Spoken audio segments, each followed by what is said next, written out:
Survival!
Yoshi!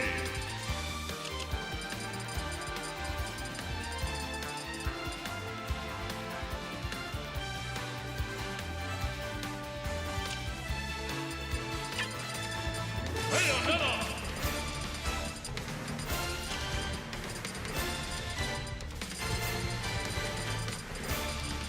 Little Mac!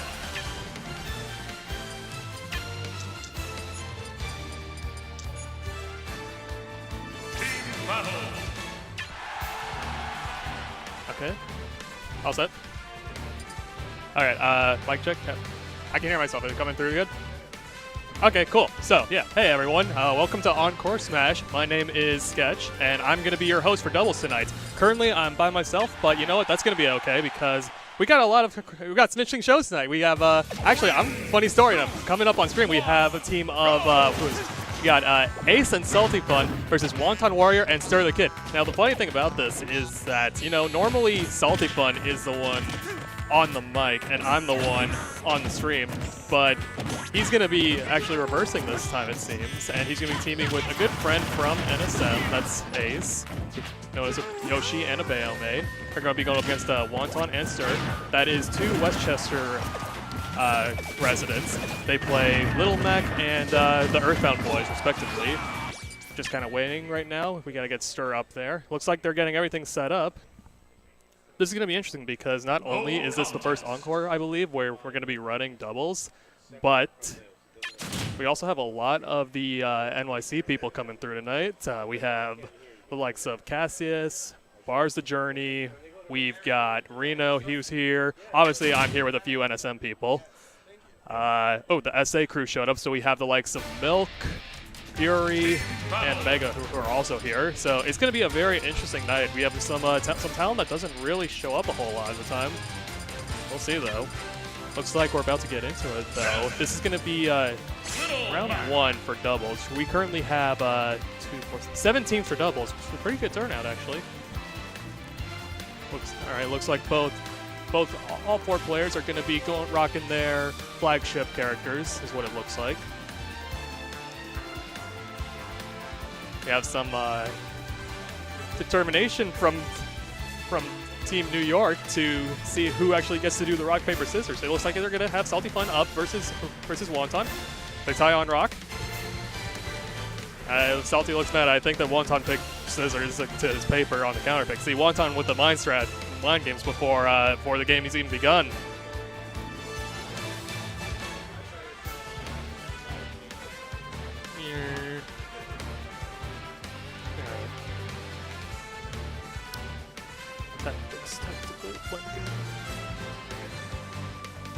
I'm curious. Let's see. So other than this, we also have, as far as the team lineup goes, seated number 1, we have Utopian Ray and Jen, 2 high-level players from New York City. I believe both are currently PR'd on New York City. I know Utopian Ray is. I'm not sure if Jen made it this season, but if not, he's ever so slightly behind. We've also got Cassius and Fury. We have Bars the Journey and Reno who are teaming. We have 809 and Milk also. We have Aang and Gear, and then this one. So there's going to be game 1 going to Town and City. Now, I will say right off the bat that I would give advantage just to Salty Fun and Ace, just because Bayonetta is such a very good doubles character. You can really pair her with anyone. She can really do well. She's a lot like Cloud in that regards. Well, right now, I mean, Sir and Wonton are both on their own. They're no one to be laughed at. Excellent. Now that is a classic setup from Wonton. It's just just land without hitting a button and just rips the KO punch. He's very prone to using that button a lot. And got a Bayo combo coming up from Ace. This is going to send Wonton to the other side where Salty Fun is going to meet him. Wonton off stage. We'll see if Salty can do anything. He does not, but he is still stuck in the air. Okay, Wonton makes it back to the ground. Now, red team is actually separated right now, trying to get everyone back together. Green team kind of has pretty hard control up center stage. Salty going for the aggressive down B, but it's going to be met with Wonton's up smash. And now both members of red team are down by 1 stock. Let's see if they can do anything to keep it up. If they can get rid of Little Mac right now, I think that's priority. Stir almost gets the PK Rocket, but he's not going to be able to get it. All right, Wonton off stage. All right, the bullets are going to take it. Now suddenly it's a little more even. Actually, that was really big. That was really important that Ace got that stock off, because if Wonton was able to hold on to that... Oh. Okay. So a lot just happened there. What looked like the greatest team kill to start off ended up just getting clicked off. Stir almost takes out Salty with that bat off the PK fire. All right. You know, red team making a pushback. They're keeping green team relatively pinned, but as I say that, they get right back to center stage, and now suddenly they're back in it. All right, Salty Fun still living, gonna make it back. manages to get off the ledge with no interruption. Unfortunately, that jab is going to block the forward throw from Bayonetta. Alright, beefy uppy coming out from Wonton is going to get Salty Fun off that ledge, so he is going to be able to get back onto the stage easily. Oh, but that's unfortunate. Wonton goes for the down tilt, gets the confirm on Salty Fun, but instead of Salty Fun getting it, he goes too far and he ends up killing Stir the Kid off of it. That's crazy. And then Salty Fun lives the back throw from Ness. Oh, and he rips it and he gets Salty Fun with it. But you know what? That honestly isn't even that big of a deal for Salty Fun because he was sitting at such a high percent already. Getting KO punched at that percent might as well have just been the equivalent of getting up smashed instead. So maybe Red Team has a little more comfortability right now. They kind of have to do something about Little Mac's second stock right now.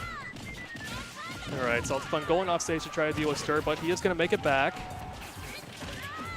All right, almost gets a nice conversion with Ace off the egg from that. Oh, but a fully charged S smash is going to take Bayonetta, and now we're down to just Salty Fun. Let's see how he can handle this by himself.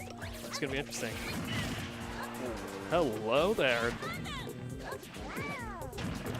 All right, nice nair from Salty Fun to get back. Wonton holding onto that down smash just a little too long, but now he's back off stage. All right, does make it back again with another aggressive nair, but he is Wonton. I think I can hear Wonton laughing. He knows he's being cute.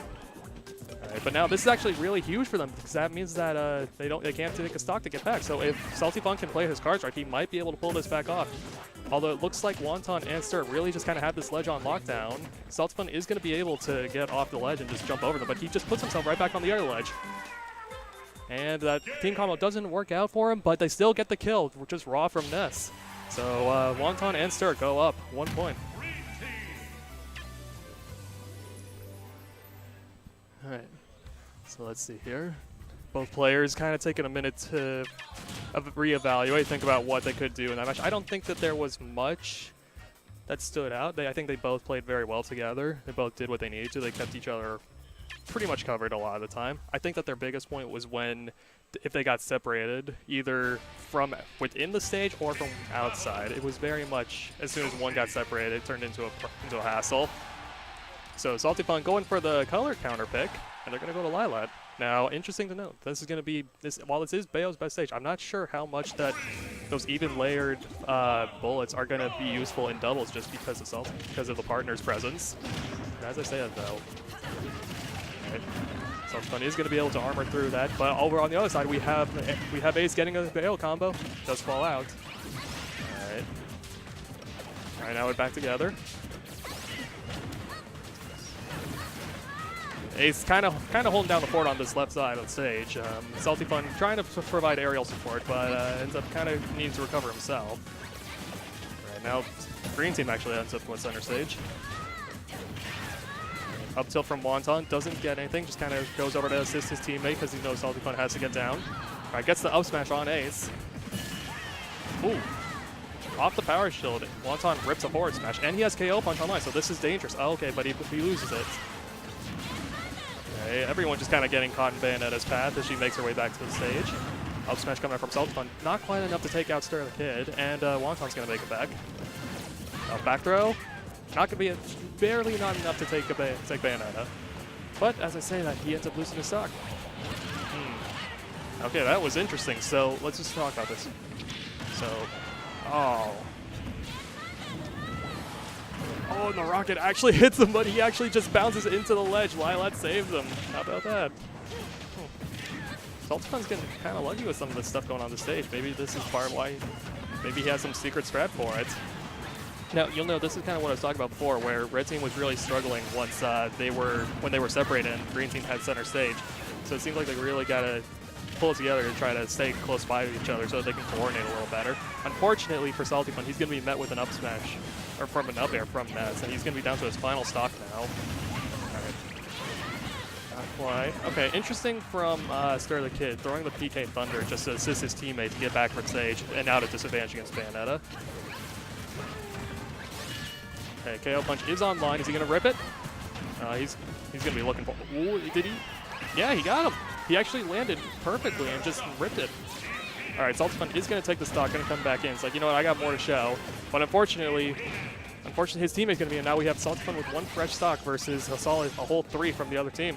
So let's see what he can do here. He is going to make it back to the ledge, and he gets back to center stage, but he's being chased down. He does get a hit on Ness, but he is just knocked back off stage by Wonton. He's gonna have to be careful because pretty much if he hits one of them, the other one's gonna be there just to smack him again. And especially if he gets hit by Wonton, he can't really take a whole lot of hits from Wonton like that. Oh.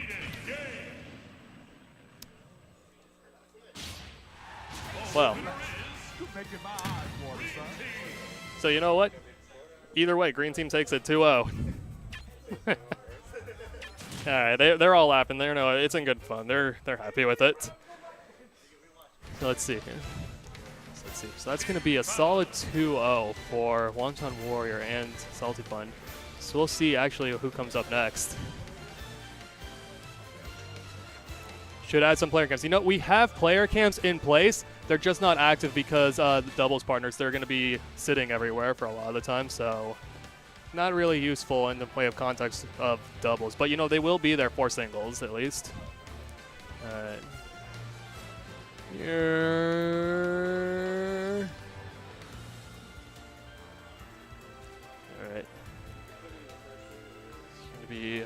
So now we have a bit of a wait. The next match we're going to have is going to be up between Utopian Ray and Jen, and they're going to be fighting against the winner of Cassius and Fury versus Reno and Bars the Journey. You know, let's see. If I can't see it from here, but that one's probably getting for a while. Get Ryan on cam. Who's Ryan? Which one's Ryan? Oh, hey, Ryan. Ryan's actually operating the stream tonight, so he's got his hands full already. Sorry that disappoints, but you're stuck with me now. Hey, you finally get a place to listen to mid-level Toon Link players' opinions, right? Everyone loves those. All right, Jen and Ray are sitting down, awaiting their competition. I see Cass, Reno, Bars, and Fury playing over there. Looks like they are midway. Might actually take some time.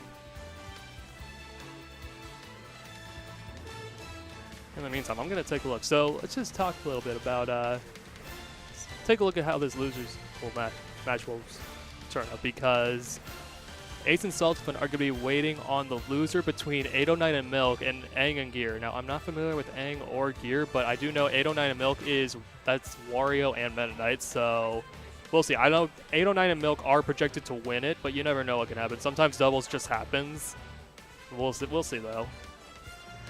Just tell him Zebu said hi. Okay. Oh, yeah, Brian. Yeah. Oh, yeah, you guys see me. Okay, so you know. Cool. And then I fulfill my legal obligations, and I can just chill out here. Do we have like ads we can run in the meantime? Like tell people about other stuff going on? Okay, so you know what? While we're waiting, we're just going to take a little bit of time just to talk about New York City Smash. Because let's be honest, there's a lot of stuff in New York City that you can do throughout the week just if you want to get your Smash on. So one of the big one, and I think the big namesake one, is going to be the Xeno Weeklies, which is every Wednesday at 62 Orchard Street, down in the middle, right in the heart of New York City, in Manhattan, on the Lower East Side, right next to Chinatown, hosted by House of 3000. Amazing guys, amazing venue, incredible stream, incredible talent. Definitely check it out if you're looking to get your Smash fix in the middle of the week. Also, maybe you can't get into the city. It's a little bit of a commitment for you. If you're up in Westchester or something, that's okay, because on Tuesdays there's also Undiscovered Smash run by Rick. And Undiscovered Smash, fantastic crew, really nice guys. They run tournaments every Tuesday night, super laid back. Check them out if you're really interested. The address is down there. This is a new one. I believe this is Encore's Melee circuit as well. So Encore's going to be starting to do Melee. And it's going to be on Mondays, as you can see there. It's pretty much same time as all the other ones. Starts at 7 o'clock. If you're a fan of Melee, not a fan of Smash 4, that's fine. Now we got you covered. You can do something here. Speaking of Encore, not only do they do Smash, but they do a bunch of other games. As you can see on the screen, we got the likes of Street Fighter, we got Dragon Ball, Guilty Gear, Tekken. I know there's a lot of Tekken fans out there. Street Fighter, Blaze Blue. I think Blaze Blue just came out with a new game, if that's what you're into. So you know what? Check out Encore. They are going to have something for you, typically always on Tuesday night throwdowns. That's going to be their thing. All right, so stepping up to the plate is actually going to be Fury and Cassius. So they're going to be fighting against Jen and Utopian Ray. Okay.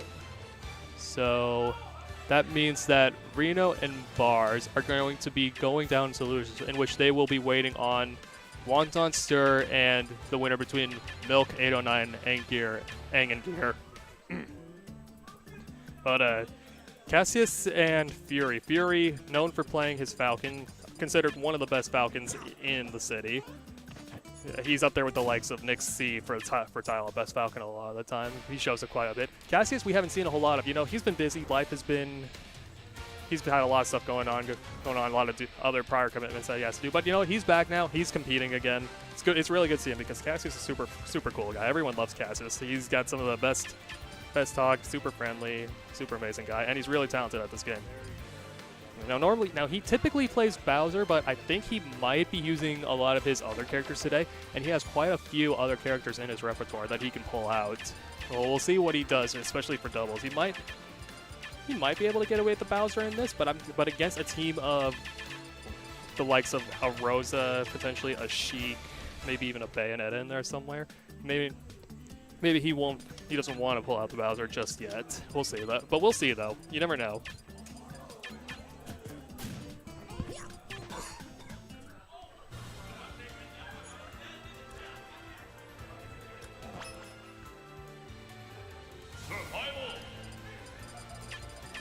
Alright, players are stepping up now. Alright, it looks like Cassius is going to be pulling out the Mario in his back pocket, and we're going to be getting Bayonetta Cloud from Ray and Jen. Ooh. That's an interesting one. So, but I think Fury is going to be sticking with his patented Falcon, you know, comfort pick, makes sense. Paired with Mario, another all-round very strong character. We'll see what he can do with it. But this other team coming from Jen and Ray is extremely potent. Like, this is a very dangerous team to be fighting as you're talking about what many people consider to be the top two characters in the game. For good reason, too. Like, we've seen the results that these two characters can get. Alright, can be discussing stages. Can we start on Battlefield? Okay, I actually...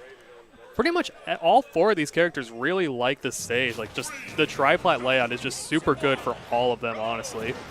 You got Mario, Falcon, and Cloud who just they just have like up air ladders and they can just carry you up to the top blast zone. And then you just get Bayonetta who pretty much just good on any stage really. It's pretty impressive actually. So we'll see though. Alright. Actually, Cassie's going to be knocked out pretty early on that first stock and unfortunately doesn't get the stage spike. Hi but guys, Salty Fun now joining you here. Yeah, hey Salty Fun, welcome. Yep, we actually have some exciting notes. Yeah, no, I was telling them about this. It's also fun because this is the week Cassius has returned to us. Yeah, Cassius has been out of the picture for a long time. At one point, he was like, I mean, he won the biggest, ever. Money Snatcher. Oh my God, Money Snatcher. he's earned the nickname Money Snatcher for a reason. And right now, we're seeing him here. He is actually teaming. All right, okay.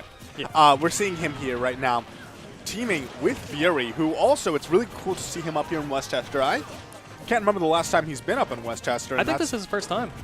No, it's nice. Like, we're getting a lot of people up here who, normally wouldn't. The venue is starting to, oof, oh, just missing it. Almost. Ray and Jen got those team combos down when they can get their hands on them. Yeah, and I mean, Ray and Jen, probably the favorite to win this whole tournament. Right. PR, Utopian Ray beat PR, Jen. I don't think PR this season, but been PR'd multiple times before. Super talented in his own right. Yeah. That being said, I feel like there are kind of holes in their team. Yeah. Where it's okay. All right, so Salty Fun's gonna be pulled. Salty Fun's gonna be pulled from me. Unfortunately, it looks like he's got to. Because I was talking out of my butt when I said that they have holes in their team, and hopefully you can find actual meaning in my words. I'll find meaning in the holes. Yeah. Not in that way. Don't take it that way. All right, so I'm gonna be solo casting again for you.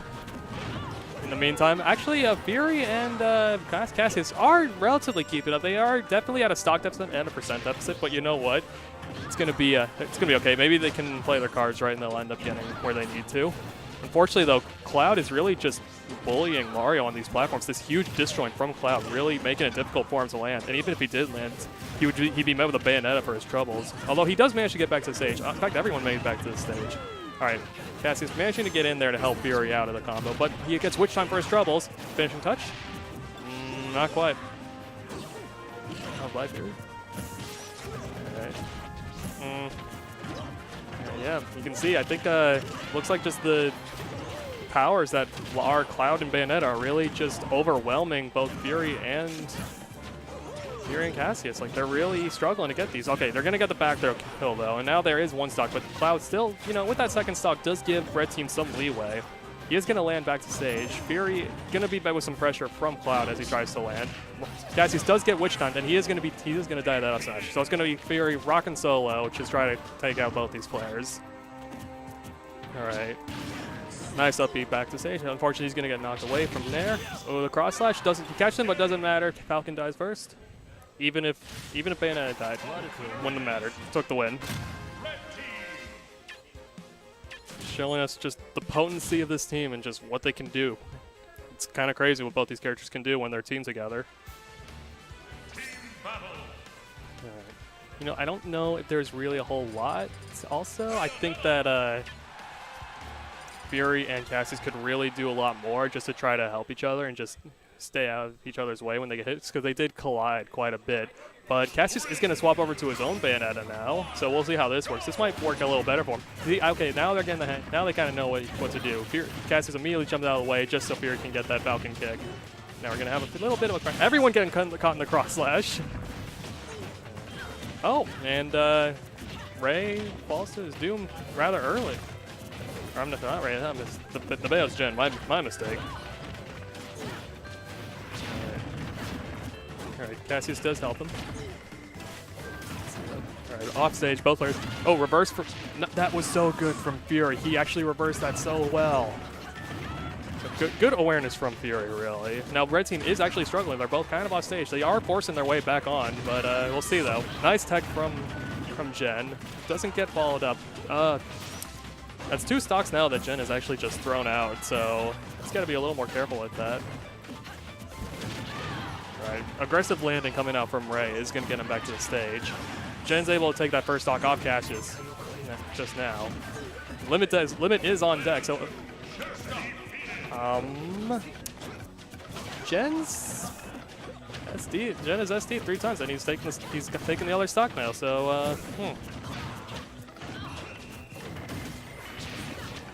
make it back to the stage. I think this is part of why Cassius chose to switch to the Bayo, is so that he can make those high recoveries and not have to worry about getting in Fury's way. You know, Falcon kind of known for having a very linear recovery, so being able to just stay out of his way is pretty nice. All right, up tilt is finally going to take it. Captain Falcon not dying until getting hit at least 175. So that, you have to be feeling pretty good about that if you're Fury, especially when that's your first stock. All right, Fury runs in, try to retaliate Jen. He makes it back to stage. Both players kind of just waiting for Cloud to land. Unfortunately, he gets down smash for his troubles, and that's going to be the second stock off Cassius. Oh, dash attack into upbeat. Doesn't get a follow-up off of it.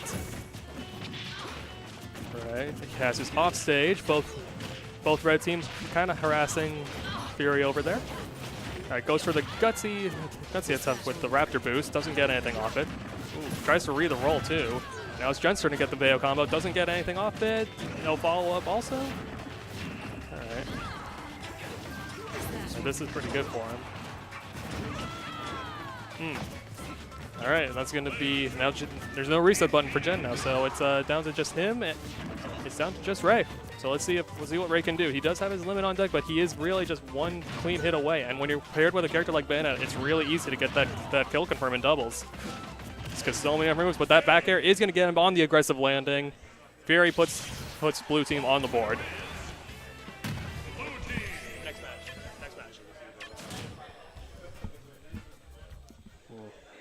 All right, so I think the Bayo from Cassius really helped him out there a lot. They kind of made a way so that he could work his playstyle around what Fury wanted to do, and it really benefited to him. I think they're just going to go straight back into it though on Smashville, so we'll see. Yeah, so we're going to have a Game 3 run back onto Smashville, And really, though, it's not even... I'm not going to say it's Jen's fault, but Jen definitely threw a lot of stocks that he didn't need to. So he's going to have to see how much if he can really kind of get a better grasp on that, trying to prevent that from happening again. All right, good. All right, down throw from Falcon. Doesn't get a follow-up. Does DI out into Bayonetta, so he would have been met with someone. All right. All right, up air is coming from Fury. Going to be met with an up air combo breaker from Ray. Bayonetta's kind of fighting over the ledge. And you got Cloud actually playing as a bouncer. You didn't let him go in. All right, back throw into up air. Nice little team combo. All right, this time actually Cassius ends up losing his stock to an early SD. All right, Falcon, he doesn't have a jump, so he's in trouble. Yeah, okay, I see Cassius going out there to try to catch him so he can get another one. Unfortunately, he's just not low enough, so Kansas is losing his stock anyways. Now this is kind of in a rough spot because this is red team sitting with the comfy 3 stocks and a limit on deck, so we'll see. We'll see what kind of big plays that blue team has up their sleeve to help out here. All right, both players actually going after Jen. Jen retaliates with a Wish Time. Catches almost gets caught with that finishing touch, but doesn't make it. They both end up getting there for their trouble. Now they're off stage. That's a second stock now the Bandit has lost. Ooh, that was really cool, but the Smashville platform got in his way. All right, both players interesting. Trying to go for the footstool setups. All right, both teams kind of reconfigured, figuring out, got themselves paired together. All right, Limit is on deck, but Fury is going to knock that out immediately. Just going to catch him with that down air. It was a good down air. All right, let's see though. All right, up air ladder coming from Jen. Fury has to make his way back down. He does. Gets footstool for his trouble. Still back down there. Going for the forward throw into the up air. Both teams really do have some of their team combos down pretty strong, I would say. All right, almost. Oh, Fury just running straight past Bayonetta. He's going directly after Utopian Ray. All right, interesting. All right, Falcon is going to be mowed up air, and that's going to be both members of blue team on their final stock now. Gotta be careful. Limit is on deck, so one mistake is going to spell death. He's gonna get punished for that side B. Off stage. Goes for the spike, but can't get him. All right, time to get the Limit back off. Doesn't actually have to. He's just gonna back air him, and now it's gonna be up to Fury to close out the deal. He's got 4 stocks versus 1. He's got a mountain to climb. Let's see if he can do it. Jabs. Nice recovery from Fury. Ooh, I like that back air. Actually got him off, and he was able to make it back. Now he has ledge. Let's see how long he can keep them both out. All right, movement from Fury. Just thinking, you know, you can't just rush in recklessly, so he's going to go the long route. Doesn't get the command grab that he wants. Ooh, but he is actually able to get that back air off the straight hit from his teammate. So good stuff to Fury. Right. Wish twist into Nair. Yep, and that's going to take it. All right. Alright, so I was told Salty Fun and Ace are currently fighting Aang and Gear in losers. And with that match's conclusion, that means that those two are going to be fighting the winner between Aang, Gear, Salty Fun, and Ace. So that's going to be interesting. Next up. Alright. And just as... Alright, I'm going to hop off. I'm going to give over the mic for a little bit, so... Maybe?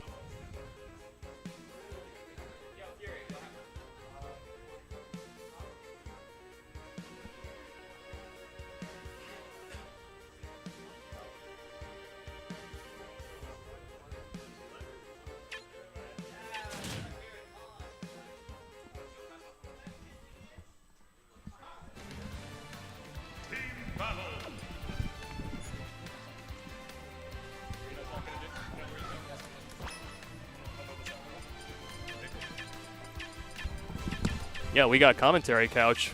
Going to be joined here by the one, the only, the man of many names. You may recognize him as Bars the Journey, Cars the Movie, Salt the Experience, among many others. Right. We'll see though. But I don't think the audio won't go through the headphones for us, but yeah, I can still hear you fine just naturally, but not through the headphone. Oh, okay. Oh, okay. Hey. Here we go. Here we go. What's good, That's people? what I'm talking about. What's up, people? So what we got here? We got Wonton and what's this? Fucking Wonton and who was This that? is Wonton and Stir the Kid. Oh, Wonton and Stir. Okay. Oh, I'm stupid. Okay, that's definitely right there. Okay. Yeah, Wonton no, and Stir. they're fighting against 809 and Milk. Oh yeah. So we have Wario and MK. Pretty hilarious. This could be versus Little Mac and Ness. Ooh, and Ness. Okay. Yeah. I was Because I know he plays Lucas also, right? He plays both the Earthbound kids. Okay. I believe he prefers Ness for the most part. Yeah, well, in doubles, yeah, I definitely understand. He has bigger hitboxes, kill throw. He could. I could definitely see something like throws in the up air or just killing people at back air very easily. Exactly. Probably could do some silly PK fire setups for Little Mac just to smack him really hard.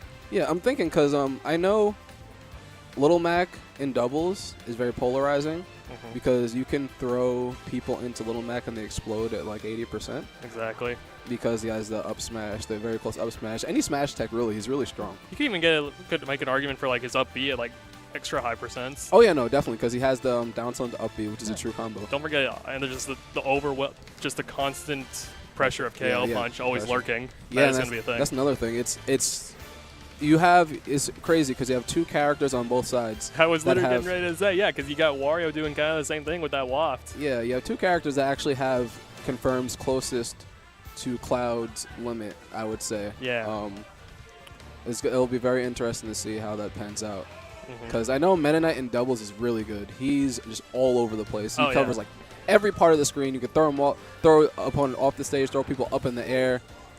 You just destroy. Yeah. Have you seen the doubles team combination of Game & Watch and Meta Knight? Oh yeah. Oh yeah. Are you serious? Yeah, no, you get the mock tornado and you just tornado to Kansas, Winbox. bro. Yeah, you tornado just to Kansas. that way they're calling it now, Tornado Kansas. Hey, I don't know. The Kansas Tornadoes. That's what I thought it was. It was just like Cinderella going back home. Like. No, that's Dorothy, man. Oh. Cinderella. There is a Cinderella. Cinderella does not ride. It's been a very long day. I've been outside. I've been on the 5 train for like 10 years. I'm sorry. I feel it. No, it's cool. It's cool. It happens to everyone. My life. Don't worry though. Okay, all right, hey, getting into it though. Smashville. Wow, I'm surprised as a Little Mac main that they agreed to go to Smashville. I guess it doesn't apply to much in doubles, but maybe not. But also, maybe it's a conflicting interest just because Ness really likes having that platform. Okay, gonna throw him. That was really nice actually, just throwing him into the mock tornado, getting like a clean 20% on both players right there. Yeah, tornado does a lot of percent, and I could definitely see something. If both players are in the tornado, that Wario can get a very easy follow-up. Exactly. Now here's the trouble for Little Mac right now. If he doesn't milk, he's dead now. Yeah, he's dead. Gone. Yeah. Oh, and the taunt. I mean, like, that's the trouble I feel like is going to be very prevalent in this match. You have two characters that could go really deep off stage. Exactly. And kind of just make the... because Meta Knight's got all those jumps, and Wario just with the incredible air mobility to get out there, yeah. And a bunch of long-lasting hitboxes. Exactly. I mean, let's see what Stir and Wonton could do. Okay, they take Meta Knight stock. Okay, so now we're at an even game. I feel like Ness is going to be the stock tank in this situation because, if anything, I could see Little Mac dying early, and now he's on the ledge, so he can get back. Okay. Yeah, absolutely. And it's going to be really tough for Stir to manage a lot of stuff because if he gets thrown out like that, and at least Wonton open to 2v1s on the sledge, it's going to be a really hard time for Wonton. Yeah. Now let's see what happens because right now Little Mac has KO punch. Oh, that's going to be really crucial in a couple extra percent. Yeah. So he's going to be trying to hold that for as long as he can. Ooh. Okay. Wow. I'm surprised he let him grab him like that. Honestly. That was some patience. I was surprised. I thought as soon as he touched his shield, he's going to down tilt. He's going to explode. Oh. Yeah. I guess he was just trying to jump in the Stir to maybe save him, but a little rough. But right now it's like a one-stock game. I mean, let's see what happens. So pretty much what is happening is you have Meta Knight and Wario just exploiting Little Mac off stage, and neutral doesn't really matter much in a situation like this. Good tornado. Let's see if he can get the punish. Okay. Milk not falling for the down tilt track. Ooh, unfortunate. All right, actually gets him. You tried to shuttle loop him, but he just gets met for his trouble. Wow, and he biked.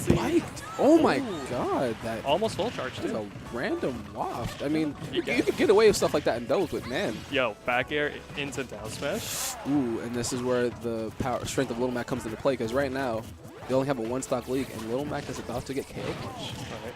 Probably just another couple hits and it'll be online. They're very much. Oh, and now Little Mac has KO punch. That was the perfect opportunity for him and he's in a really good spot now. Both of them are on their last stock. If he can hold it and get to a certain percent. Oh, and it's taken away by that bike. Unfortunately, I feel like that could have been their win condition at this point. Well, absolutely. That was 100% the win con. Ooh, wow. Weird nair by Milk. He cost 809 his shuttle loop follow-up because I think Little Mac was basically dead. Okay, now they're both off stage. Both of you are going to die now. Okay, Little Mac is dead. Yeah. Now Ness is probably dead. He's going to have a lot of work to do if he's going to make it back here. Yeah. Still kind of stuck on the sledge. Bike is going to keep him there. Oh. Yeah, yeah, that bike is a thing. It's pretty funny. Right. Let's see what they can do, because right now, it seems like they're not really sure what to do. Both Wario and Meta Knight. Yeah, okay. Not quite. I'm surprised he didn't die. Yeah, I mean, right now this isn't too far out the realm of possibility. No. Ness has the back though that could kill. I think he could definitely kill Meta Knight from any part of the stage at this point. Absolutely. Oh, but that's going to take him. That was nice. Yeah. Half charge waft. People underestimate the power of just a half charge. It definitely has the kill power to get it done at those high percents. Yeah, especially against lighter characters. Could definitely make you explode off the side of the screen. Yeah. But, I mean, yeah, it was pretty close. I think there's a couple of things that they could clean up a little bit. Yeah. I think if you're Wonton, you really just have to pick your battles very wisely because you already can't go into the air, so you're even more grounded. And when you're off stage, you're just going to have to know just like how to get back because Meta Knight's going to be harassing you, and Wario's probably going to be drifting in the background somewhere just to catch you if you do manage to get past him. Yeah, things I've seen from Little Max is that they tend to really camp the middle of the stage.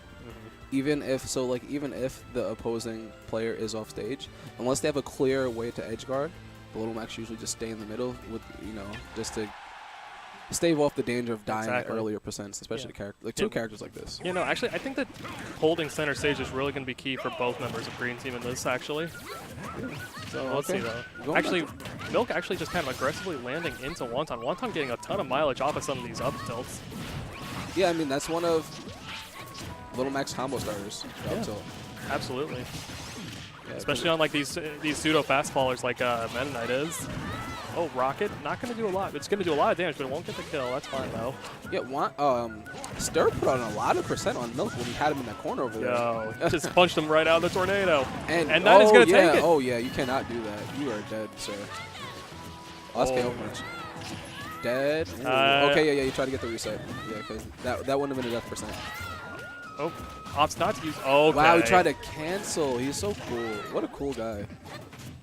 Oh, okay. Whip that up smash. Yeah, good save by Stir. Okay, because that was another situation where we definitely would have scored. He's definitely looking out for him a lot more than last game, I would say. Yeah, I think right now Wonton's doing a much better job at holding center stage, and Stir is really he always occupies one of the other players at the ledge. Yeah. While Wonton is in the middle of the stage trying to do what he has to do. Because right there, he was preoccupying Milk at the edge, and he just took advantage of Meta Knight in the middle of the stage. Yeah, no, that's really how they're going to be able to do is just they hold center stage to keep that presence in place with Little Mac. They can kind of have Stir kind of run outside the edges and kind of pick up straight damage here and there. Yeah, as you say that, Wonton like jumped off the stage into like a little dare. I mean, Wonton's kind of nutty. He'll do the gutsy things. He'll do the combo real stuff. I guess I don't agree with that, man. You're a Little Mac. You can't be doing stuff like that. I understand you want to be cool and stuff. Well, actually, I think they can. They are certainly running away with this game. They have yet to actually lose a stock though. So this is a stark contrast to the last game, right? Yeah, I think they have a better game plan than they did in game one. Right. Definitely staying true to what they need to do because right now Little Mac hasn't died yet. That might do. No, Little Mac hasn't died yet. Surprisingly. Oh. Yeah. Wow. Yeah, that's crucial. All right, that'll do it though. But now you still gotta feel really good if you're Green Team. You took so many stocks and you're just now losing your first one. Yeah. They have a stock lead. You have Wario at the last stock high percent. Exactly. Oh, and he almost died. Okay, so I know what Wonton needs to do. He wants to be a little bit more aggressive, but right now you have the lead. You can't be taking risks like that. Like that side B. What? I'm not sure. Did he? What? I was looking at Wario, admittedly. No, I was. yeah. You know what matters though. Meta Knight blast stock versus 4 stocks on Green Team. Looking really ugly. Nah, he could do it. Like he could do it. Certainly can. He's got to play his cards super right. Like I don't know if like MK ladder is like a strong option at this point just because it's gonna put you in. I mean, it has to be. It has to be one of his options to go fast. Yeah. He's got to make sure it counts though, because if he misses, he's gonna be met with a lot of damage. Good cancel. Wow, that pressure. he's getting pincered by both back air and side B. Wow, and what a turnaround by green team. All right. Oh, you died. Nice.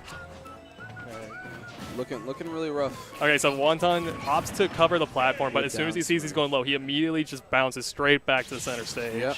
It's like he knows what positions he needs to be holding to make it matter, and when he sees that one position doesn't need to be covered, he's instantly just snapping back to the other one. It's a really nice pivot system that they got going on with this little Mac at the center. Yeah, I mean, that's the way you have to play, especially with a character with that big of a flaw. You have to play a little bit more conservative. Oh, right? Having a good laugh about it too, but they're enjoying themselves. Green team definitely made them explode. Wonton and Stir definitely. Right. They really got their engine going that last game. Like they realized, okay, you know, you're gonna be WinCon, I'm gonna be playing Scout. I'm just gonna take advantage of that and keep you alive as long as I can. Tank it. And I also think that they have more team synergy than Milk and 809. It just shows how they bounce off each other, how they work off each other. Yeah, I can definitely see it. Yeah, cause I think Milk and 809 are great players in their own right, but they might not be too accustomed to playing teams like that. I'm not sure. Absolutely. I might be wrong. You know, I think that's a very valid point, especially because like both, just Wonton and Stir being Westchester locals, they get to play together a lot of times. So I'm sure they've had more time to practice together. Wonton actually empty landing, and he's gonna get the kill. No, he does that all the time. No, he will just land in front of your face and just snap his fingers and just rip it. Like, I know it's fast option, but man, that was Little Mac. Okay. Well, it's such a dangerous thing because it's not like even if you just react to Meta Knight just landing there. And this is what I was talking about earlier. Meta Knight being all over the place. All Milk did was throw Ness in the air and he died. Right. That's all he did was throw him in the air and he died. Yeah, no, just having more access to kill confirms in the form of shuttle loop is a really powerful win condition for blue team as well. Like we talk a lot about having win conditions for green team centered around Little Mac, but just having them be able to work for Meta Knight is also just really valuable. Yeah, he died. Okay, so Little Mac's dead. Yeah. Little Mac's dead, so leave it alone. Okay. So right now, 809 is being the stock tank, and as I say that, he just gets punched in his mask. That is very unfortunate. Stir being patient on the ledge. Yeah, because please don't do standing get up. That's how you die. Yeah, see, like I was saying, it's just I feel like Milk and 809 are like tripping over each other. Yeah, definitely a little bit. I mean, as we said that, I thought they had the lead. I guess they don't, because I did not know Milk was at high percent. No, Milk has definitely been taking a lot of damage here, but oh, nice. Jab into up air. Interesting thing though, like that wasn't like a natural. They didn't have that naturally set up. Like before that, Stir was occupied at the other ledge with. He has KO punch, and I saw that's gonna rip him. Oh, how'd you run into that? Just gonna cash it out right then and there. Yeah, couldn't do anything because Little Mac had him occupied. Although we want to talk win conditions, Wario does have Loft on deck now, so maybe that you can use that as a comeback factor.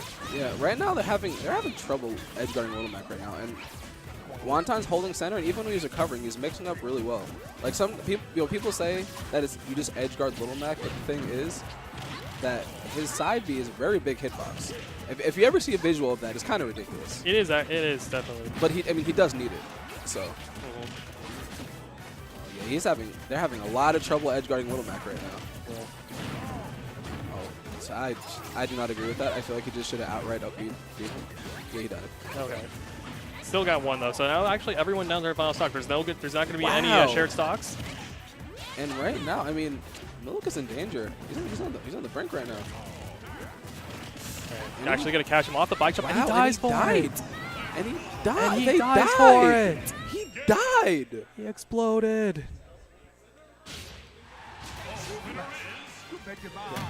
That was some amazing adaptation from Stir and Wonton, honestly.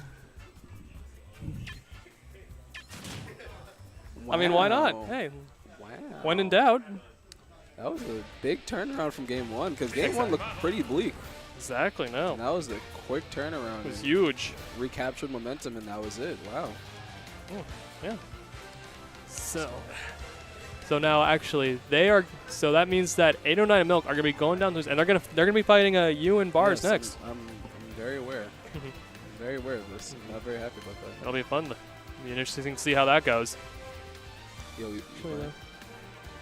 can we just like? All right. Can we just play it right now? Okay. Yeah, I think you guys are gonna get called up anyway. So. Yeah. Nice passing with you, bro.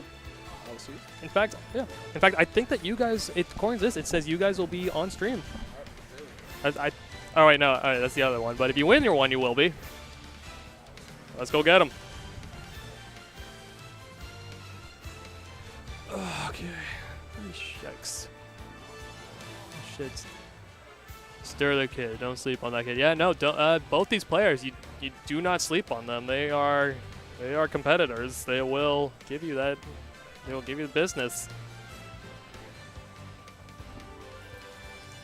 All right. So this means going in. Let's see what we got here. So just to give a quick rundown of what this bracket looks like, we've got Utopian Ray and Jen versus Wonton Wort and Star the Kid on winner's side of finals. Meanwhile, down in the losers bracket, we're going to be getting 809 and Milk versus Reno and Bars of Journey. Bars and Reno, that's Pit and Peach respectively. On the other side, though, we have Cassius and Fury making a comeback versus Ace and Salty Fun, which I don't think is happening right now. One of those has to be going on soon. Looks like there's a little bit of a discussion going on over there as to what to do. Damn, I'm hungry. Let's see, though. Alright, it's going to be a little bit of a standby while we get some more stuff, get some more info on what's going on. I'm not sure. Maybe someone's missing? Not completely sure, but we'll find out soon enough.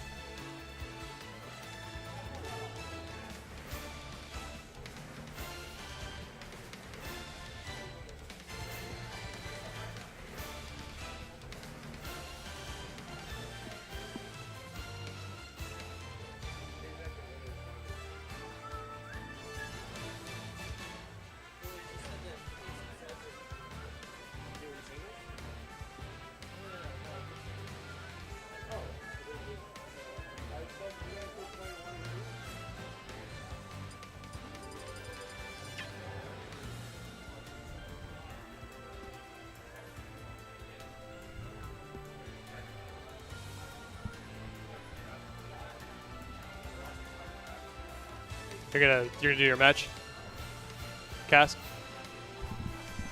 Oh. Don't you guys have a losers match though? Is it on? Are they gonna do it streamed or?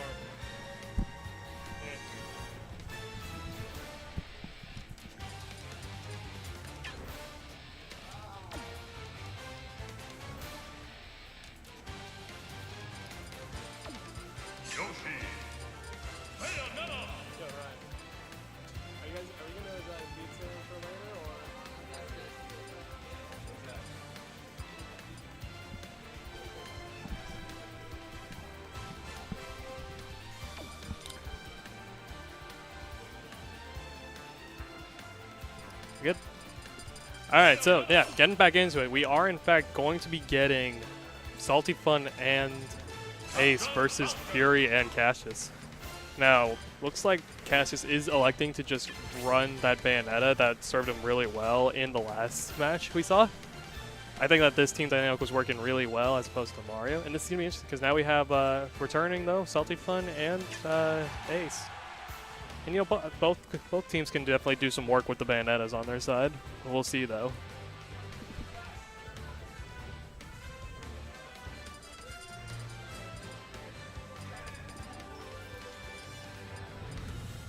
All right, we'll see though.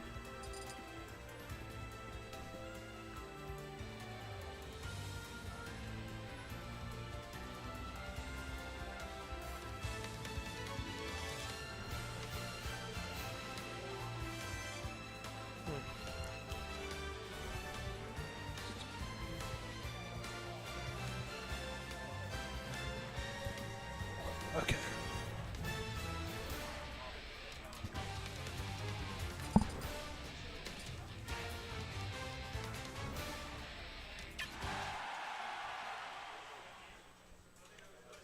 All right, going into it actually. going to be game 1. This is going to be a loser semis match. You know, we saw both. I mean, we saw both these teams before. We kind of know what both of them are all about. So we'll see how they play against each other now.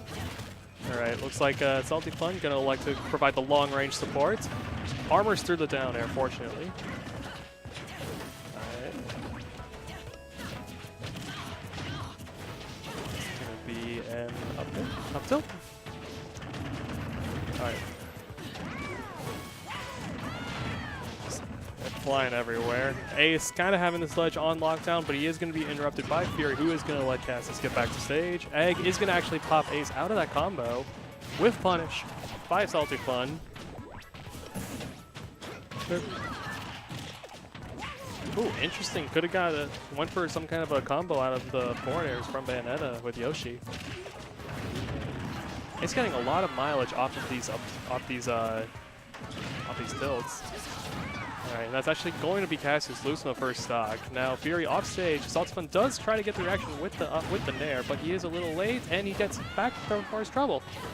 Ace almost getting knocked out by Fury as well. Alright. Now it's Cassius' turn.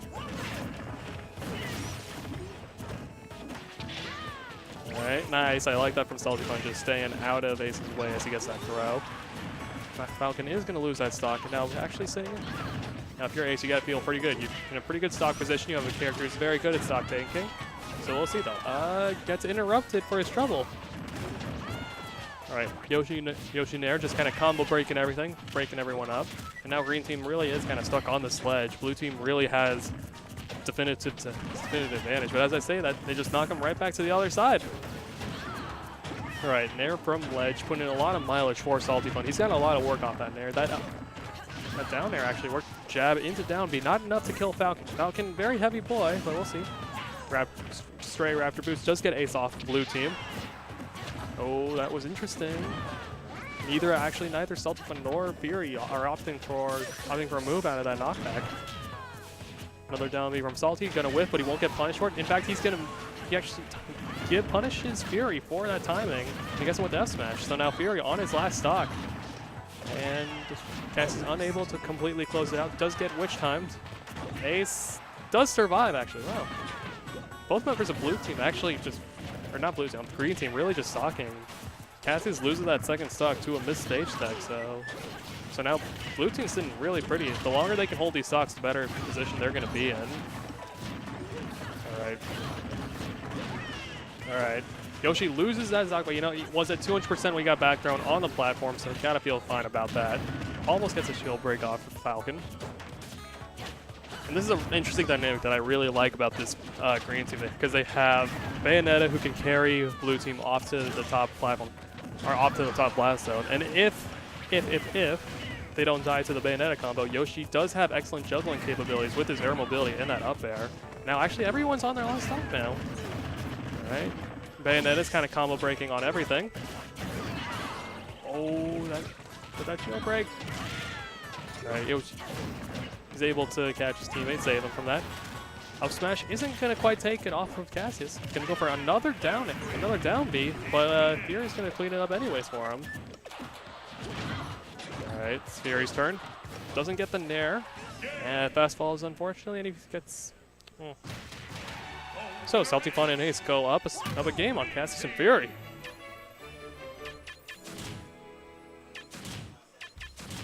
So now let's see though. So let's see what Cassius and Fury can do to kind of combat this team. See if Fury has anyone else in his back pocket that he can pull out. Some other option maybe. No, he's going to elect to stick with the Bayonetta. They're going to run back to Smashville. Okay, fine.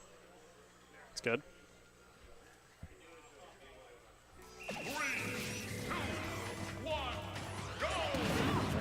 All right, Fury going for his trademark signature Falcon kick right off the bat. We'll see though. All right, Bayonetta is content with fighting. Both teams not really fighting together, just kind of splitting up, taking each other one-on-one. That's fine, you know, that works. Works a lot of time. All right. Not quite a combo. Actually, he does get a retaliate. He does retaliate from him. Interesting. Now here's someone popping off in the background. But an excellent spike from Salty Fun is going to take an early stock off of Fury. That's so good. That's going to be so good for them. Yeah, Falcon's now All right. Actually does dodge the Witch Twist from Bayonetta. All right. Ace stuck off stage. Blue team focusing their attention on Salty Fun. Let's see, another Bayo combo. Doesn't quite seal the deal again. Witch time on Fury. Doesn't get much conversion off of it. All right, that back air is going to take out Salty Fun's first stock, but now both Bayonetta sitting at pretty strong %. Witch time actually getting stale. It's not going to be as effective as it could be. All right. All right, interesting frame trap. I guess the air dodge is fair, but he's met with the up air. So now blue team goes up 1 stock. All right. Yeah, I agree with Salty Fun backing off to try to deal with Bayonetta first and foremost. All right, switch time. That's going to be stock number 2 coming off of Fury.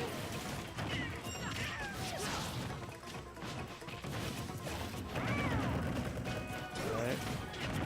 Nice down air from Salty Fun onto Falcon.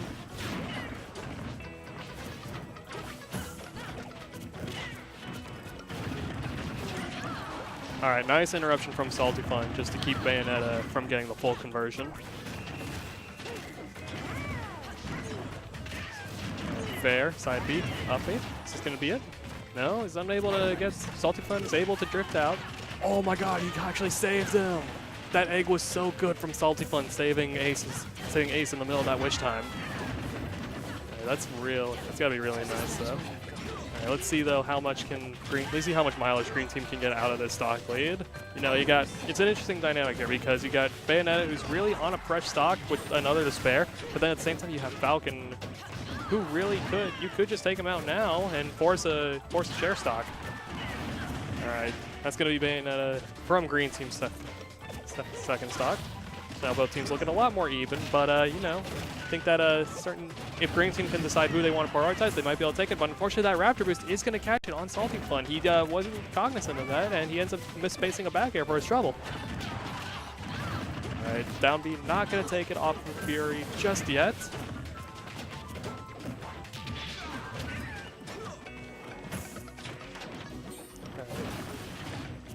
All right, Cassius has Ace off stage, going for the fair tilt. All right, Salty Fun's gotta get down stage. Almost gets need for his trouble. Nice. That's another excellent egg from Salty Fun, saving his teammates. Salty Fun's been getting really good mileage out of these eggs this second game. All right, doesn't get the jab to up smash, but you know, almost. Ace is gonna live that though, so he is still in this. We'll see. Unfortunately for Ace, though, he does fastball too far. Now it's going to be up to Salty Fun to kind of clear this out. Let's see what he can do, though. You know, it's kind of tough because even if you were to take out Falcon, Bayonetta has another stock. So I think that what Salty Fun needs to do, he needs to prioritize the Bayonetta. He's got to get that second stock off so he doesn't have to worry about the share stock. But unfortunately, he's going to get down tilted for his troll, and it's going to put Cassius and Fury on the board, 1-1.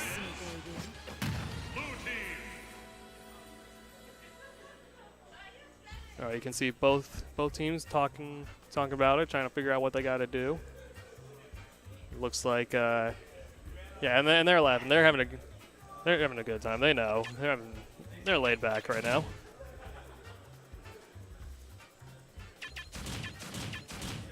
Well, let's see though what Ace and Salty Fun's rebuttal is going to be, because they had a lot of good stuff going for them the last game, especially with Salty Fun essentially playing goalie with these stocks from so much stuff just because of those eggs. He did really good just kind of giving the support that Ace needed. So not quite. This is 2019 meta, okay? No contest. I mean, why not? We had Delfino legal. That was a walk-off. We've had him before. Legalize poker floats while we're at it? Maybe? Salty Fun's, they accidentally go to 75M. You can hear him over there. All right, but the pick is going to be Town City. You know, just because both teams do have Bayonetta, they're going to get similar benefits no matter where they go. So I think this might just be a bit of a comfort pick for most players. All right. interesting to know. I think blue team is really out of the gate. They've been tripping over each other a lot, especially in some of these 2v1 situations. In fact, both teams really are kind of tripping over each other when they get caught together. This leads to some very interesting punishes from one team. like, dude, see that? Like, all right. Yoshi going to go for some kind of an edge guard on. Doesn't quite get one. Forward smash is going to take Falcon's first stock, and now that puts Fury down -1. All right. Cass is not able to get a conversion onto Salty Fun.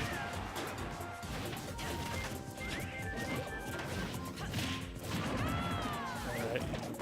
Salty Fun is going to break them out of that. Bullets are going to keep Bayonetta off of Yoshi after that throw, so he is going to make it back to stage just fine. Alright, doesn't get the up air on Bayonetta. Also doesn't land into a witch twist. That's good. That's good. Oh. So in a bit of a snafu, that was very interesting because it was originally it was Cassius's F smash that caused that shield break. I gotta stop talking about the shield. Like, let's talk about that fair spike to up smash as well. Like green team for all the damage that they're doing to each other, they are getting some extra mileage off each other's stuff. So there is definitely the strength there. Back throw is gonna take it off Yoshi. That's gonna be his first stock. Now everyone's sitting at 2 stocks, and it's even 4 stocks apiece. All right, back throw puts Yoshi off stage. Falcon redirecting his attention to Bayonetta. Bayonetta getting juggled by Bayonetta into the top blast zone. That's gonna be a Marvel combo.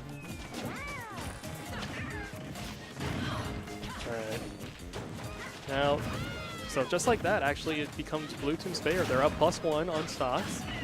But although, if they can get either of these characters off, their stocks off really fast, they probably could prioritize against Falcon if they want to.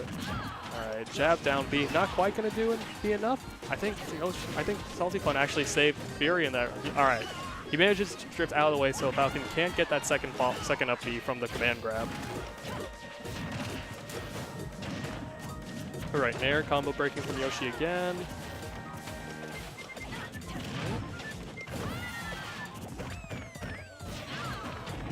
Oh, wow. Fury mistiming that, and it's actually going to cause Cassius to stock. Oh, but he's just going to drop down and get that F smash, and now Ace is going to do the shared stock, so we are actually just dead even right now.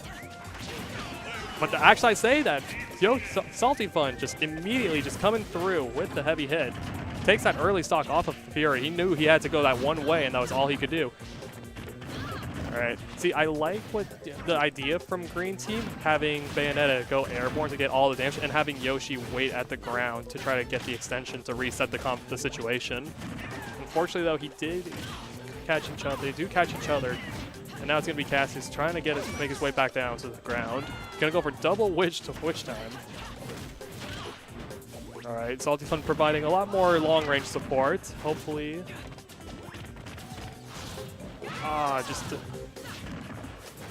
Just pummels just a little too much. It definitely was the right idea.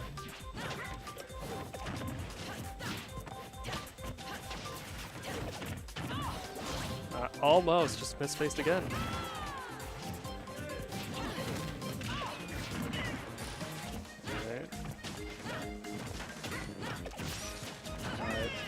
Pass within is going to save Cassius that time.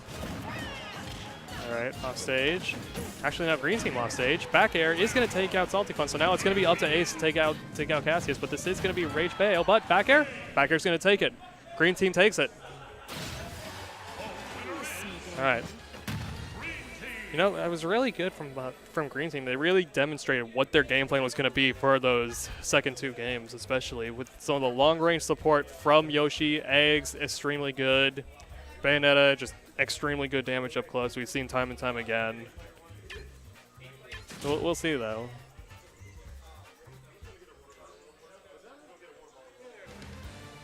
All right.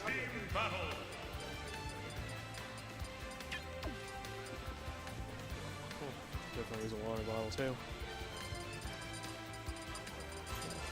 No. I'm curious to know. I'm curious if 809 and Milk versus Reno and Bars.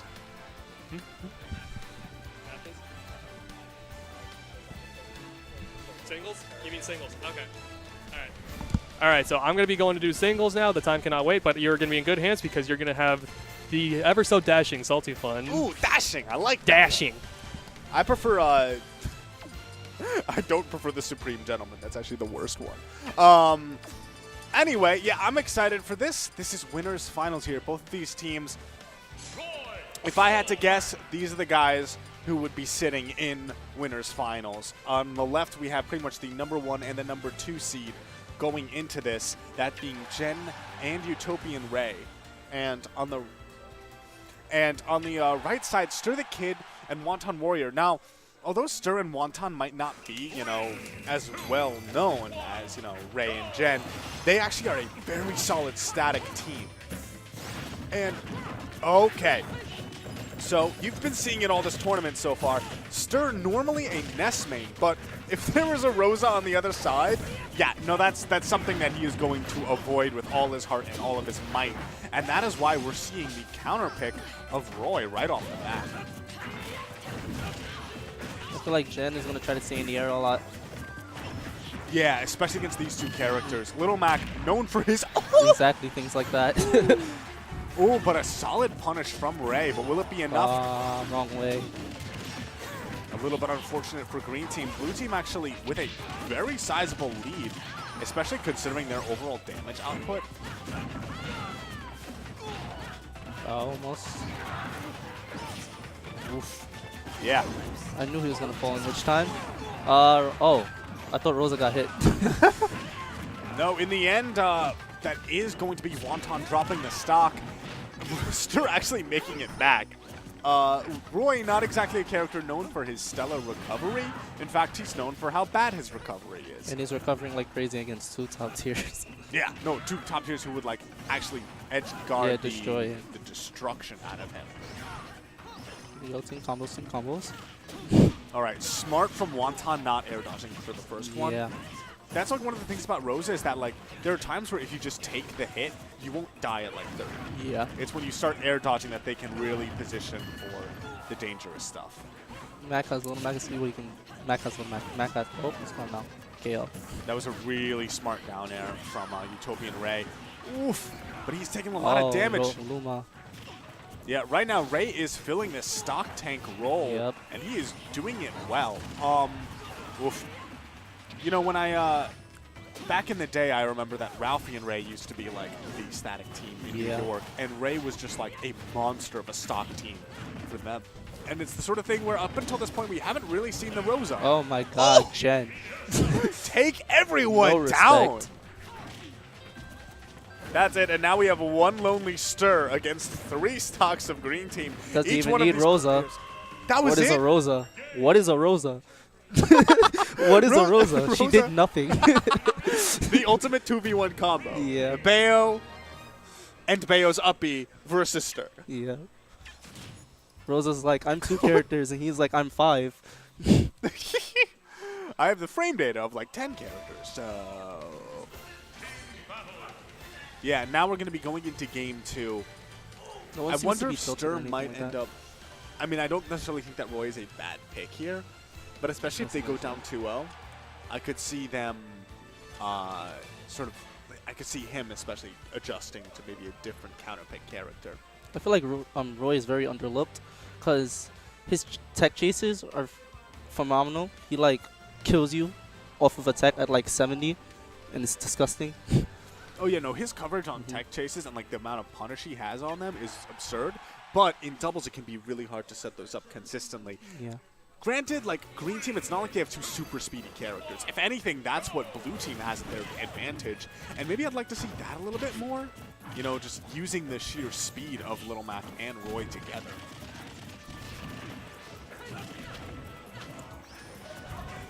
Yeah, try to put a mix up. Yeah, but one of the things we see here, Roy getting stuck on those platforms is not a good position against either of these characters. Oh my God. Oh, he's made it.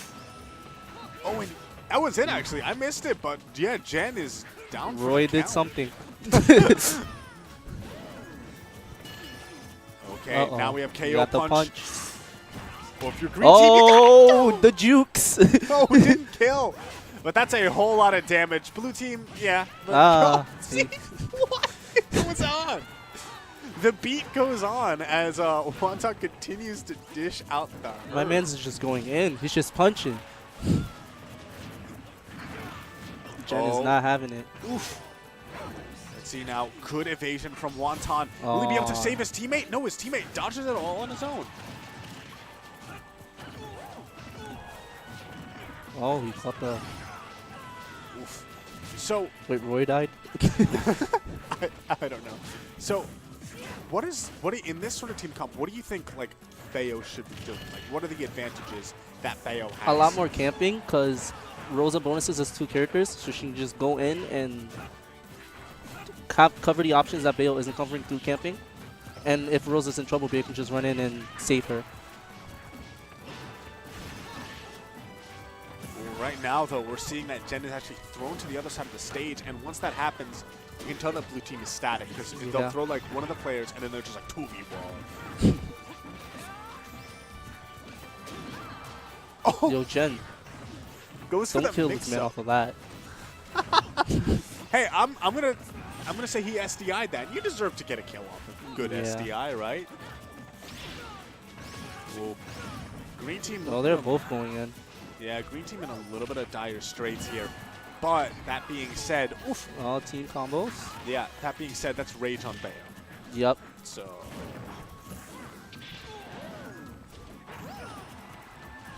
You don't even need rage on Rosa. Look at that. Luma is Rage himself. Rage incarnate. Like, she stores up all of the rage of everyone who fights against her and unleashes it on the next. Yep. That's going to be a punish. Up. Wonton is not dead, really?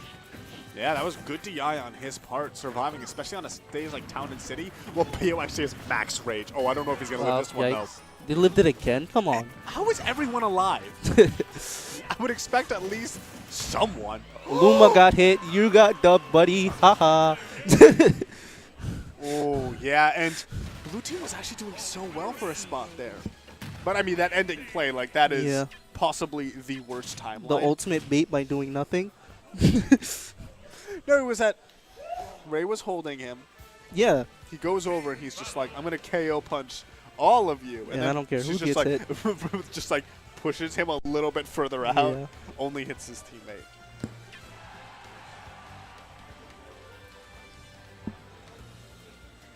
What is this, Winners Finals? This is Winners Finals. Okay, so we're going to have Town and City again for Game 3. What are your thoughts about this? Do you think that blue team maybe should be counterpicking? Like, do they I have a don't better necessarily stage than know this? because a lot of people are confused on what's good for Mac and what's bad for Mac.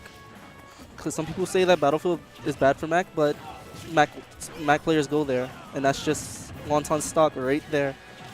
And he's going for another one. Oh my God! Oh, that could be big though. Another down smash. Oh, but Luma coming in clutch. And now, yeah, Wonton is in a terrible spot. Again. Oh. No! Wrong which time? Luma.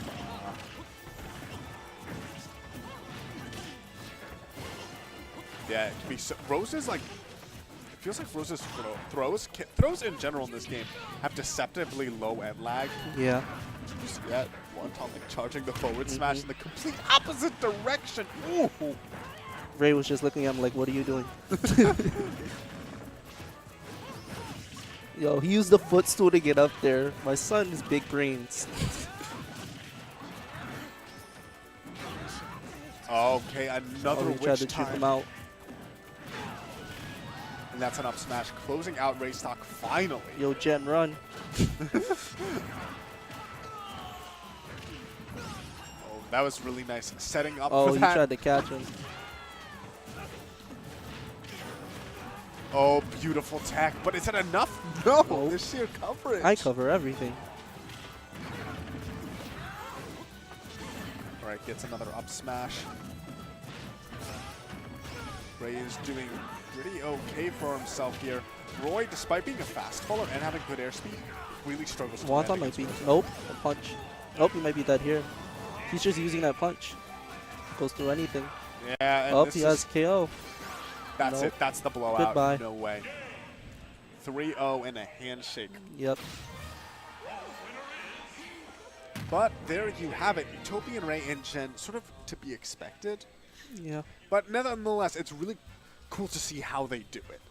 Like the way that they team, like that team comp, the blue team there, it really came down to, are you going to edge guard them? Yeah. And that game 3 was a stock not an edge guard. It was crazy.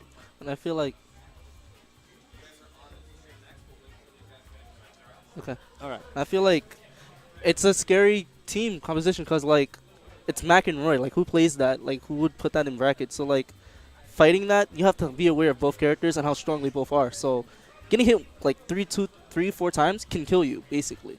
Getting hit once by KO punch will kill you. Yeah, that too. But, like, in general, I meant. Yeah, of course. But at the same time, like, you know, you saw that their weaknesses kind of compounded. And I mean, the funny thing is, like, Wonton and Stir are a static team. Like, Yeah, they're play together very all the static. time. And Stir's backup character, or like his main actually, is Ness. Character kind of has very similar problems off stage.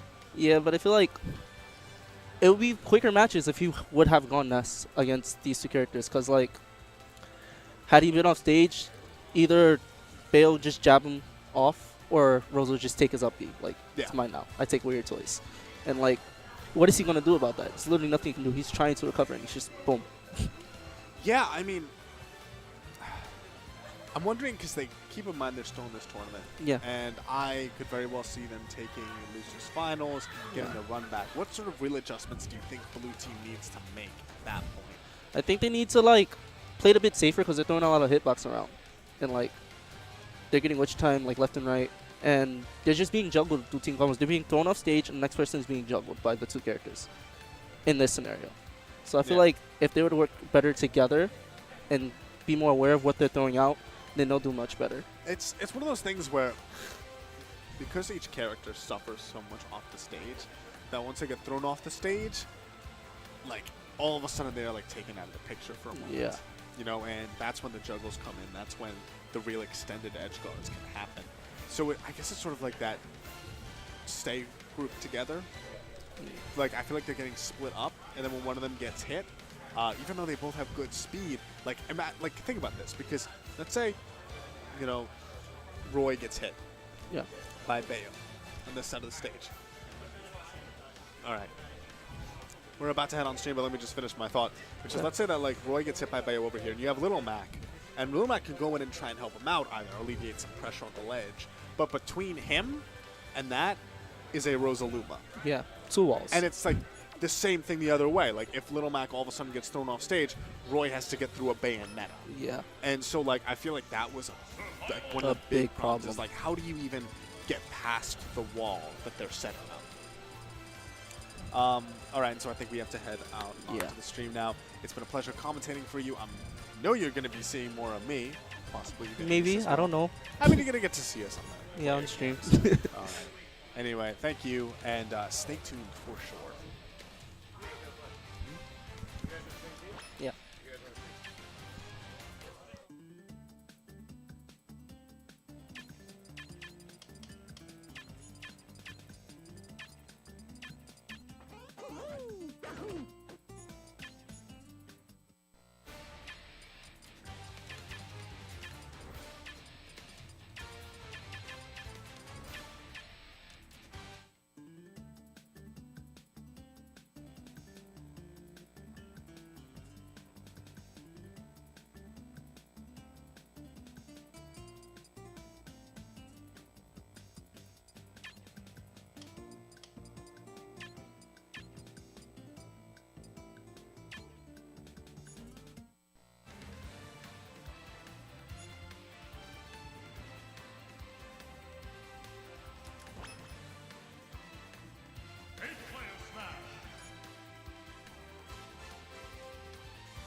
Hey guys, I am now back on the mic with you. Salty Fun here.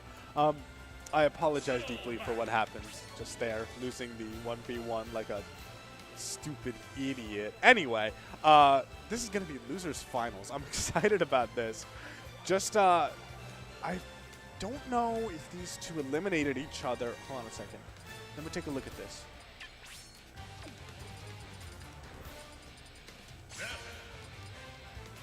Okay, no, I'm just double checking. These two have not played yet tonight. And if you were watching before, Wonton and Stir were fighting in winners finals against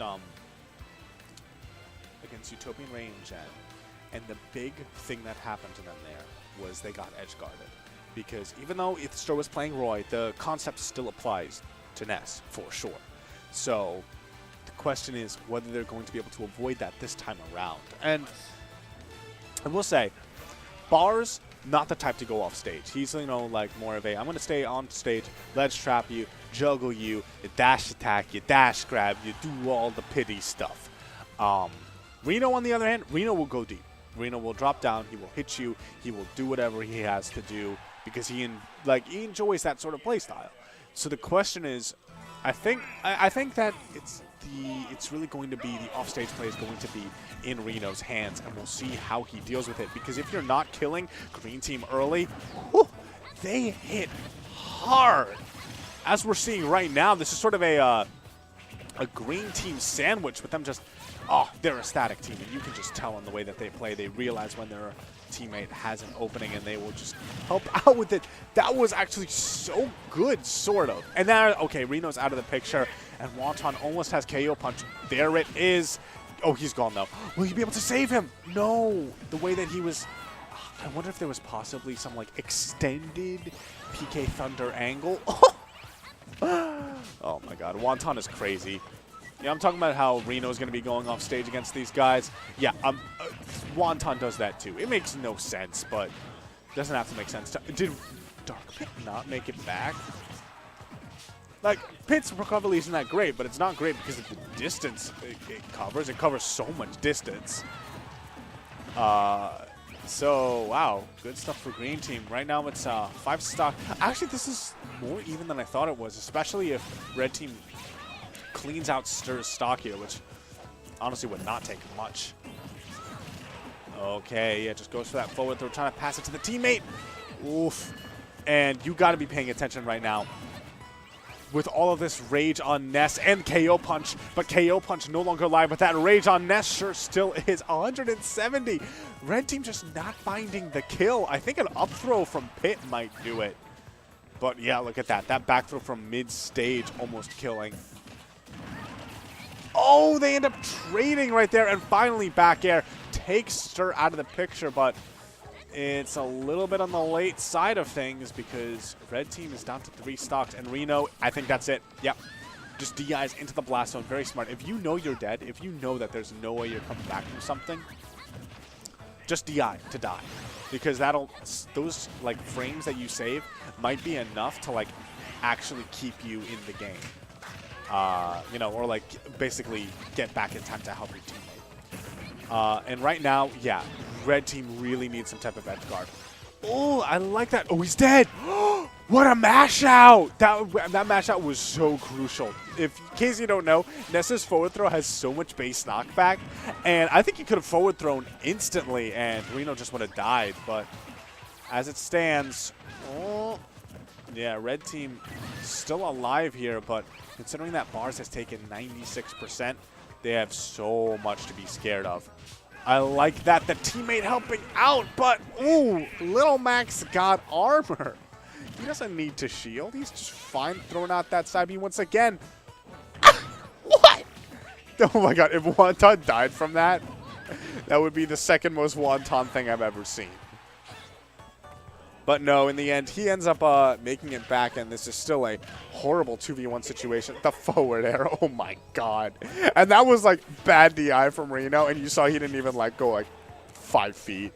Little Max aerials, they are not designed to kill. If I see a Little Mac aerial kill right here, I am calling hacks. Oh, really nice aggressive up air there recognizing, seeing that down air from Peach come out.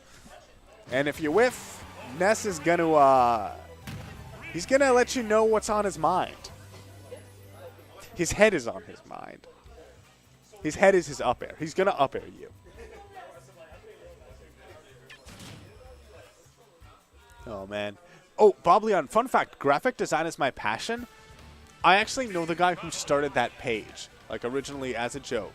And he actually came to Encore one week. It was a few weeks ago. My friend Michael J, who started graphic design is my passion, the Facebook page.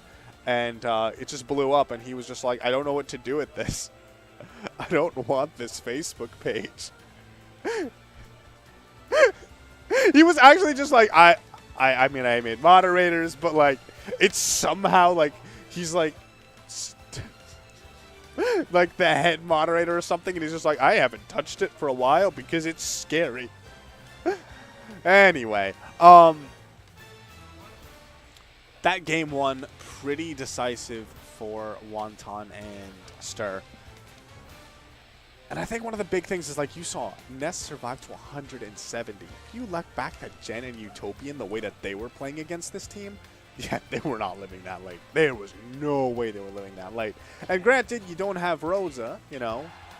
Rosa does shut down a lot of characters very well.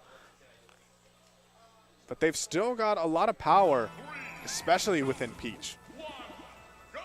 And I think the edge guards, edge guards are going to be super important. I know that, I wonder if Dark Pit side B can be involved in edge guarding Ness. Sorry, not side B, down B. Because I know it has a win box, and so win boxes in general mess with people. Oh, yeah, that's right. His win box on his down B actually sometimes can screw Little Mac over. Oh, and there's that kill power I was talking about. Yeah, this time around, Red Team looking a lot better because they're getting these strong hits in. Little Mac, though, with the KO punch. This is seriously dangerous position. Down smash, gonna whiff that. Okay, so that pit down smash, it is so hard to punish. It's not unpunishable, but there's always a less ending lag than you think. All right, green team sort of looking out for each other right there. Oh, but the air dodge read. Right now, Reno making some nice adjustments, and he is getting kills.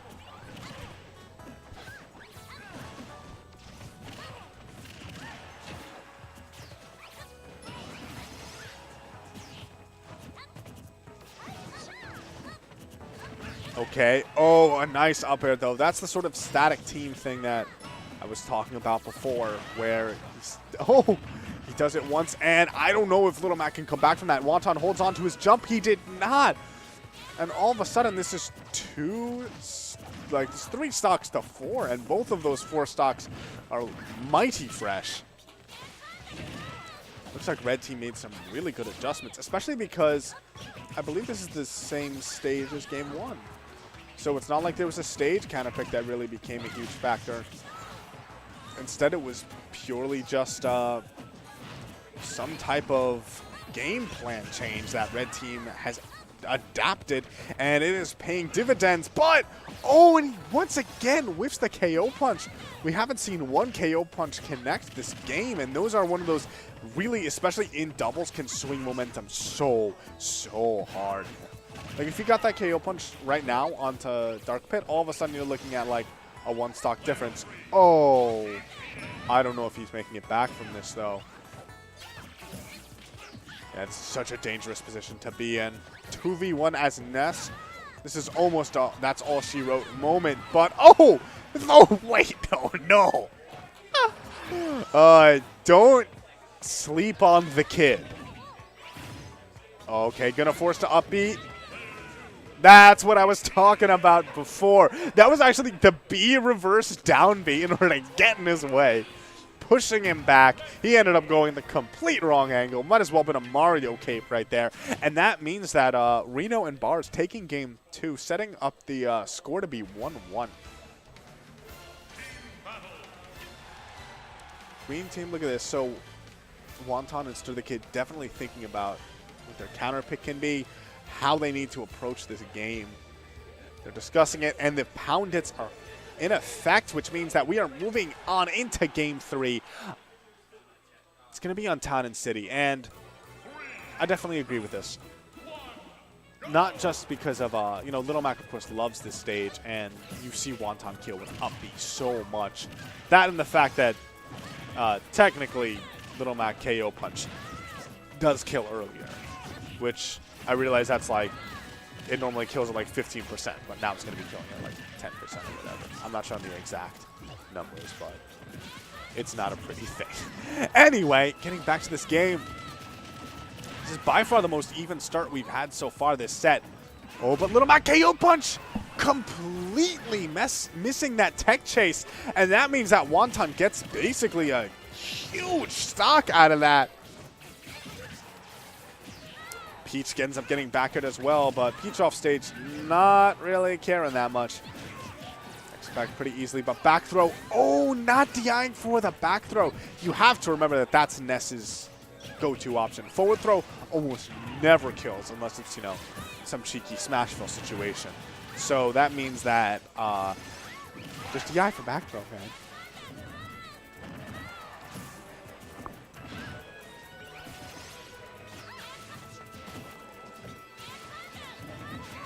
Bars be able to complete this edge guard. Another KO punch live, but it's taken away from him as now Red Team evens up the stock count. But oh, just as I say that, a nice up smash from Wonton.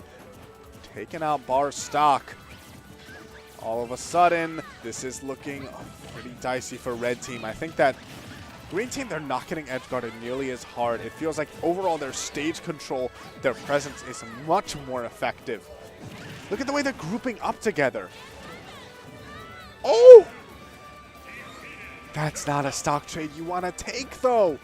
Bars did not want to die from that. If he didn't die, that was absolutely, like, you know, a brilliant play. But as it stands, 2v1 with 3 stocks. And not only is it 3 stocks, that's 2 KO punches. Like, think about that. Even if Bars manages to play this super well and dish out a ton of damage, Little Mac is almost at KO punch. Oh, and there it is. I'm talking about KO punch. Of course, it was never going to become a factor. Green Team being so consistent with their edge guarding in that 2v1 situation. And Little Mac, and I believe in order to do that, he actually has to hold down on side B in order to make the hitbox last longer. And that's why he was able to catch Dark Pit's recovery. And Wonton and Stir 1 game away from bringing themselves back to grand finals, where they have a chance at taking out Jen and Utopian Ray, who are kind of the demons hanging over everyone's head, honestly, for doubles and for singles.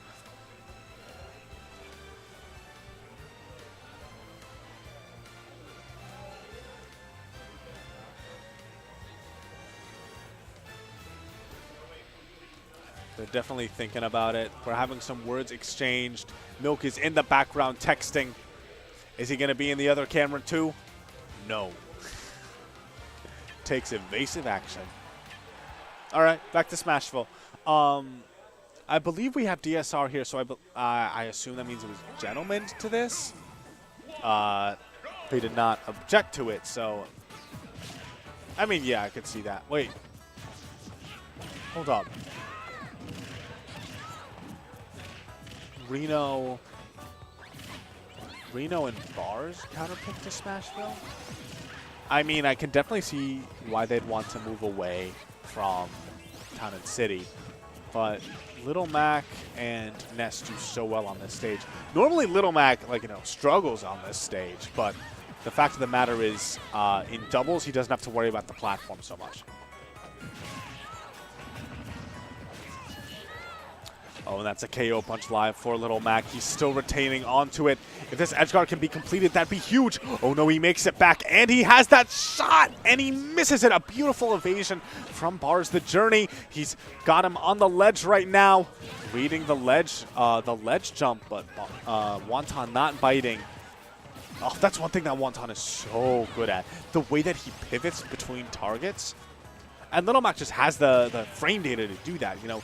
He'll hit, you know, some guy, and then his teammate's just like, I'm gonna get you, buddy. Dash attack, side B. just completely shuts you down, especially because you... Oh! Everyone's dying except for Wonton. Somehow living right there, and red team is in. Certainly, this is my bad spot. Bar's gone, and all of us. Oh, look at that. And is that he gone? He's gone. Bar's having to take out 5 stocks. I don't know if it was the counter pick of. I don't know if the stage didn't work out for them or what. But as it stands, this is a brutal situation to be in. Bar's getting tossed about. Oh, wait. I think he did that on purpose to continue the chain. That's actually brilliant. Getting that down smash. I don't know how much recovery Bars has left in him. He's going to have to up B once again. Down smash still not KOing, and he gets his jumps back. Oh. Yeah, Stir is looking for something. Yeah, going for that down B. And that's the down smash, catching both him and his teammate. His teammate and his opponent.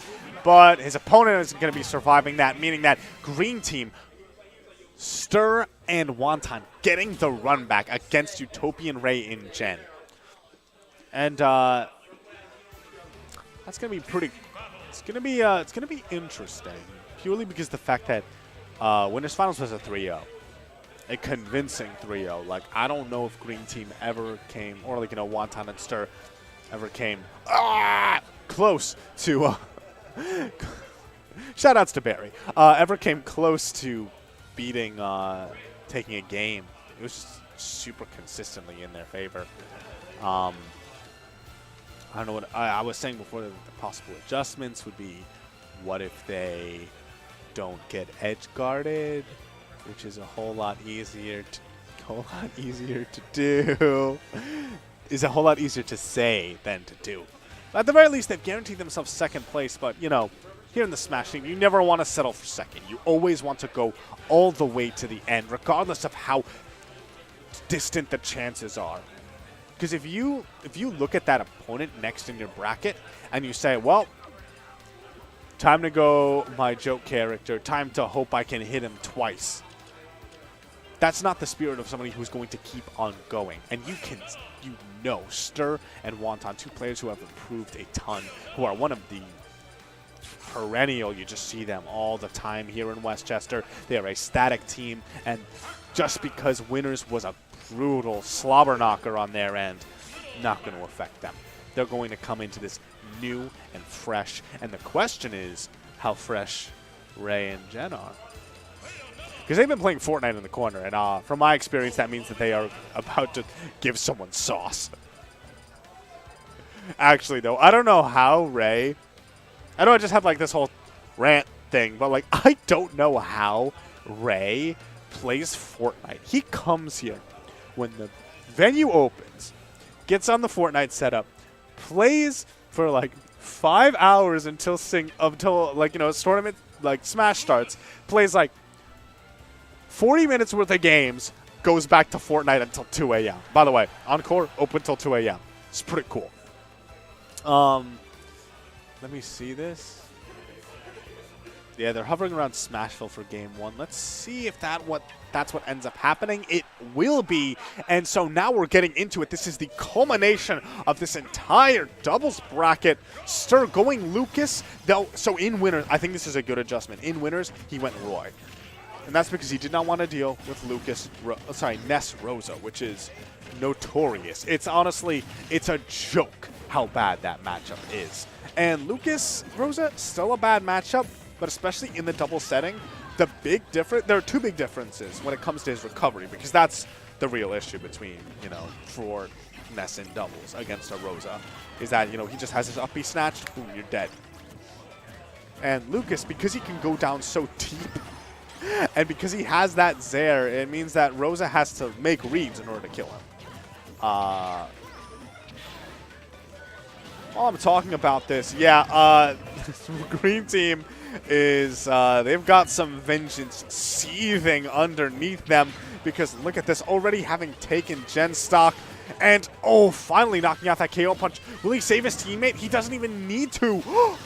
Jen getting stuck onto the stage, and he couldn't save him. I don't think he knew, and all of a sudden, 3 stocks to 6. What is this? This is not the same team we saw in winners. right now this is lay off the Fortnite, boys. And it's not working out for you the way it used to. Oh, nice there, but it actually ends up putting him back onto. How did PK Freeze land? PK Freeze is like the only good thing about PK Freeze is that it's better than PK Flash. Like that is all I can say about that move. And that's like the worst compliment you can give, but worked out right there. But we are starting to see some adaptations from Red Team. Oh no, that's not an adaptation.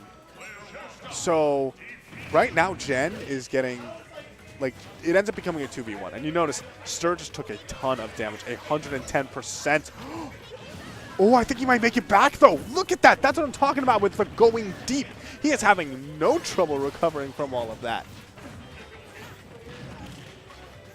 Oh, look at the way these guys are playing right now. Green team looking so good. Stur will be dropping that stock, but look, they're totally fine. At least as long as they don't get edge guarded, which, oh right, they can get edge guarded. Yeah, race to okay. Yeah, okay. I was talking about how Green Team had this down pat in the bag, but there's some leaks, there are some cracks because, all right, okay, that was sort of the big play that Green Team needed to make. Rosa with all of that rage easily could have taken out either Wonton or Stur, but now that it's basically one Gen, and if you've been paying attention, Wonton has been handling Gen. When it's a 2v1, or sorry, two 1v1s, he's totally fine taking him out. So, yeah, there it is. Green Team taking game one in, even though it was 2 stocks to 0, which isn't necessarily the biggest lead, I would still call that convincing. And I think that one of the big things about that was Green Team changed their game plan. And their new game plan is let Wonton destroy this Bayo. Yeah. Hey, what's up, everyone? I'm joining back in Salty. I'm joining Salty Fun Sketch. Joining back in. So I heard you talking about that. One thing I was really mentioning when I was on commentary before was that Wonton and Stur were doing a really good job having a game plan of having Wonton really hold center stage as like an anchor and a pivot, and then having Stur kind of get damage on the outskirts and forcing them into Wonton. It really worked out for them in on the other side of winners though too, against like a Cassius and Fury. But Jen. All right, so I think he might have been DIing it. Oh my. All right, okay. So and yeah. What? Yo, no. While you were face palming, Wonton jumped to his death. That's almost, honestly, that's like the third most Wonton thing I've ever seen. Third most. Third most. He's done some pretty Wonton things like today. Dare I ask what the number that's the other two are later on? When it's later. Yeah. When the kids go to bed. Yeah, but so Red Team, obviously, they're not happy about that loss they just had. I feel like that's sort of we wanted a perfect record, and now we're going to make you pay for ruining that. Right. Oh, never mind. Oh. I mean, just taking out both of them in the meantime. Nice way to start mounting a comeback. Yeah. All right, KO punches on deck. If we know Wonton's going to rip it. Oh! In the end, missing its target. Misses. All right, Wonton electing to just stay on the ground. Ends up getting down smash though. Raid's like, okay, I don't have to. I've waited long enough. Down smash. All right, Stur kind of being hustled off stage by Ray. Oh, what wow. a tech! He has no jump with the Smashville platform. Oh, the Luba! Oh no! He was at low percent too, or low-ish percent. It's sad, like just charging that made it even worse. Oh yeah, for those of you who don't know, if you charge a smash attack and you get hit, you actually receive. Nom. Yeah, that's it. You know, this is waka waka waka waka. Hey, there are no wakas on screen right now. There's no waka wakas. I'm pretty sure that if you started calling Rose's down B the waka waka, Shinji would. Shinji'd be mad at me. He'd cry. He'd cry a little. He'd drop Pac-Man for Rosa down B. Just only Rosa down B. Yo, he would use the fact that the projectile is still active as it circles Rosa as his method of damage. So he'd just run up to a Mewtwo charging Shovel and just gravitational pull in the middle, and then the Shovel would rotate around Rosa and smack him. Shinji can make it work. So yeah, he'll make. he He'll can make do, he'll find a Pac-Man way. work, he Yeah, would he can make make. He can do Roosevelt. Pac-Man things. Like he is the Pac-Man for a reason. So yeah, let him do his Anyway, thing. we're Yeah, done game talking about 3. Shinji. Shout outs to Shinji. That's hard to say. Yep. So, considering the fact that like both of these matches were pretty much blowouts, this game 3 I feel like will really dictate the pace. Because if Green Team gets a run back and takes this, then we're going to be seeing a sort of a back and forth. Definitely. But if Red Team is once again dominant, like they were that last game, that sort of might just mean that. All right, yo, He that did was get it. really good. Yo, Star was a genius. Like, big brain plays there. He knew that whole way down that Ray wanted him to do it, so he just didn't give it to him. And he knew he could go that far down, and somehow Ray pays the price for Jen it. has not been touched once. Oh my goodness. Jen, okay, normally Ray is, you know, sort of the big stock tank in these situations, but we are a minute in. He has gotten, I think, 2 kills. That's 2 and kills. never been touched once. Isn't that a JV3? That is technically? that is effectively a JV3. He hasn't even taken don't blast zone understand damage. How do you How's not he- take blast how'd you- zone how'd you damage do as a that? Bayonetta? I think at this point he's actually playing super Yeah. evasive because he wants to keep that. Yo, And can he you gets imagine? it Can more. you imagine the? Ah. Wah wah wah. All right. Well, now Jen has another reason to go Mad Horde. Not only Yeah. do they want to avenge the perfect record, but he also wants to get revenge for the potential JV4 that he could have had. Oh, he run off, gets the afterburner kick as he baits Wonton into him. All right, chase him down. Wonton has to go to ledge. See if he can get off. He does get off. Almost gets free. Oof. A little The bit of funny misspacing thing for is- both the red team. The funny thing is so Jen has barely been touched. He's been playing actually immaculately so far this game. I think that his adjustment, like honestly, Jen has made the most improvements over the course of this set. Like, I would say so, yeah. If you remember, he was kind of getting thrashed game 1. This time around, like taking 60% with 2 minutes in, and he's gotten, I think, like 3 kills now. I think he's gotten all the kills and almost none of the damage.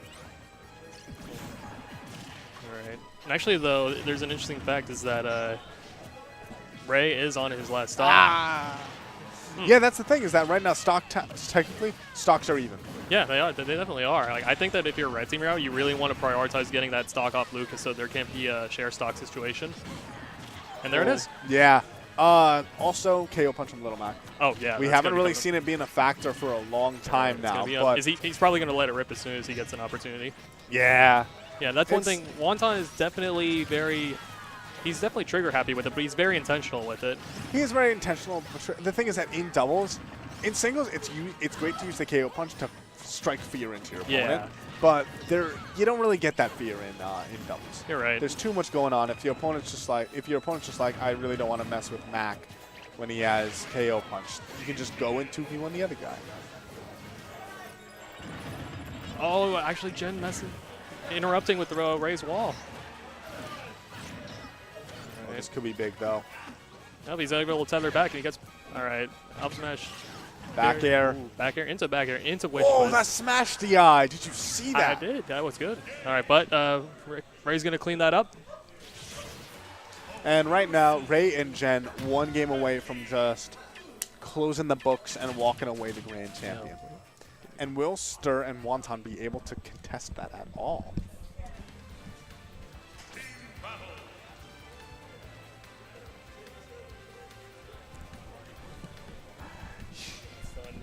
Oh, you guys don't even know yet. You Don't let even. them know. Don't let them know yet. Find out. But now they know something's here. Wait, you have to. No, it's got to be a. Nice. There it is. I'm glad that you all appreciate the jokes we're doing when you cannot see us. You can imagine. Just imagine. Just imagine that it's hilarious. Let's get some bets in the chat as to what we're talking about. Let's see some guesses. Press here. 1 if you think it's not as funny as you'd hope. I, for right. one, am pressing 2. What's Anyway, 2? getting on to Is 2 counterpick to Town and City? 2 might very well be counterpicked to Town and City, and you need something different. I can understand the change of scenery. Whoa. What? He did it Again? again? Okay, Okay. but this time he actually does go too far. But he does actually he does take a stock off Ray, though. Or he That does was a force, 1 he for forces 1. Ray. It definitely gets a 1 for 1. That was a Oh, 1 for KO 1. punch? Okay. Oh, he my charged that God. up for max time. And the thing is, like, Wonton just kind of sat there and let him do it. No, he was in lag. Oh, it was. I thought he. That was yeah. the full lag. Oh, I thought. Like, Did you see that? I missed it. I needed to make eye contact. Explain to me what happened. Stir hit Jen with something. I think might have been a down shot. But he just slid halfway across Talon City. All right. It was bizarre. This is the game we play. It's the game we play, the 2-stock game. Yeah, but 2-stock, except Lucas seems to have misplaced one of his. Oh yeah. Oh, you're right. Yeah. Let's see, And, though. I mean, it's not a terrible place from green team, especially because we haven't seen KO punches, like, at all. And that means that red team is playing around them very well. But it's something that you never know when it's just going to come out. Okay, well, apparently that's what's going to come out. That's been his mantra this whole time, just let it rip immediately. All right, it's going to edge guard Lucas. Oh, going way deep for that. And a Rosa. Rosa Look yet at him again going stalling, out. but Oh. too deep. Is he going to trade him again? No, he's actually going to be able to drift back, and that's going to be dead Lucas. And we have now, Little Mac on his last stock. I mean, Wonton's done some crazy stuff. You're Wonton right. is a beast that is beyond human comprehension. But even the unknown has to fade back eventually. As, So fought back by stronger cosmic powers. yeah. Yeah, and that's another ripped KO punch. We. Yo, he mind gamed him. That's one. Yo. That's two. Yo. Hold on a second. Is this the Big ineffable? brain. Yo, big if Jeff. Big brain plays. Look at that. Look at you, Wonton. Let's go, Yeah, Wonton. Wonton right Yo, now. he's mind gaming them into hitting each other. Okay, there it is. All right. So yeah, to Ray, Jen, take One it. stock. Managed to give him down to a one stock. They took a game, you know. Yeah, it definitely took a game, which at this point, considering how dominant these guys have been lately, I guess that's a victory in the books. Yeah, definitely. Oh, yeah, this is, by the way, what it was. My son. No. VODS.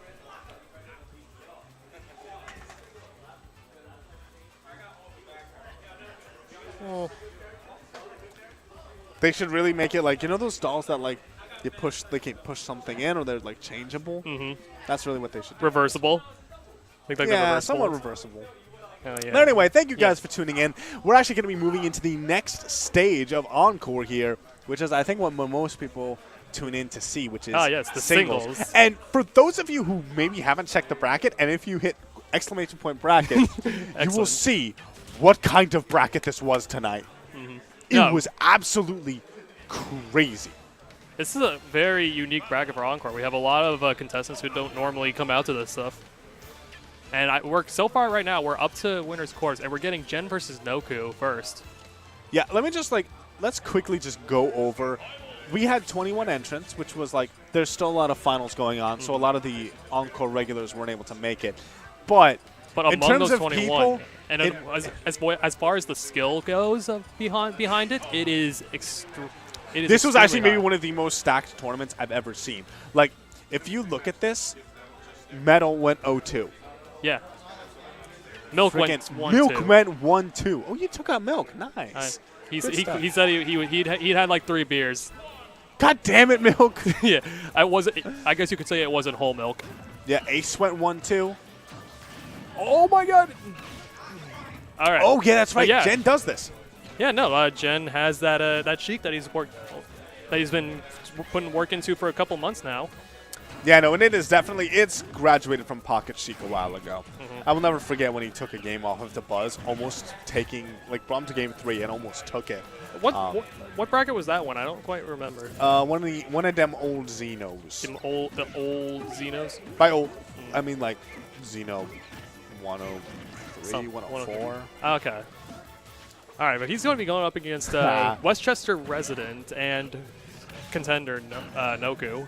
Yeah, with his Panda Diddy. Noku at this point, I would consider him to be number 2 in Westchester. It's kind of debatable whether him and Wonton are, like, you know, whether... I mean, those two kind of go back and forth a lot of the time is what it seems like. Yeah. But, you know, Noku definitely a man who knows how to put in work. So he's doing really well just keeping up with what Jen's doing right now. Goes for the air dodge read. Jen not going to give it to him. And he makes it back to the ledge. All right. Oh, I got to say, Noku, it's very rare that he goes for that just run up smash, but I feel like every time he does, it works. Like, that's the first time I've seen raw run up smash and not work from him. Oh, yeah, and the FT variant is actually really tricky when you're put on ledge against Sheik. Up there? That's going to take it. That was so tricky from Jen. Did you see that? Yeah. How he was putting on all this pressure and he still had the timing in order to get that up air out at the end? Yeah. See how Noku's going to respond now. And this is one of those things where Noku is, as a player... All right, okay, down tilt confirm. Going to get him there. All right, that's huge because Sheik, notorious for being able to run away, and Noku in general kind of struggles with that. When he loses the first stock, I feel like a lot of times, you know, it's a lot of times people say like, oh, if Noku takes the first stock, that's it. It's so hard to come back against him. You just lose the game automatically. But the same kind of goes where if he loses the first stock, it's not necessarily that he just straight up loses, but it's hard for him to make those comebacks. Right. You're saying he tends to have a difficult time with keep away styles? Well, it's more like when he has to be like approaching, Yeah, that's and what he I has to be fishing for the kill. Yeah. He ends up taking a lot of damage. Although he did, I mean, he was able to get that stock really early, and he has run it back. He has a lead now. Yeah, Noku, honestly, at this point, I think he might have been a little bit underseeded. Oh, He's that's gonna looking take real good. Ooh, Noku. Getting that comeback and taking game one in a pretty decisive way, honestly.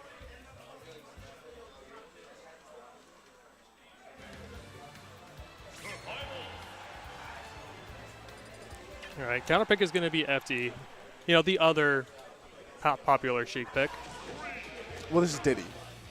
Oh yeah, no, you're right. No, this is Jen's pick. I can't believe. Yeah, no, I just assumed. Yeah, he's in disbelief. He's like, let's go Noku. Yeah, and if All right, Noku up manages there. to take him, Noku has actually beaten the Sheik. That's right.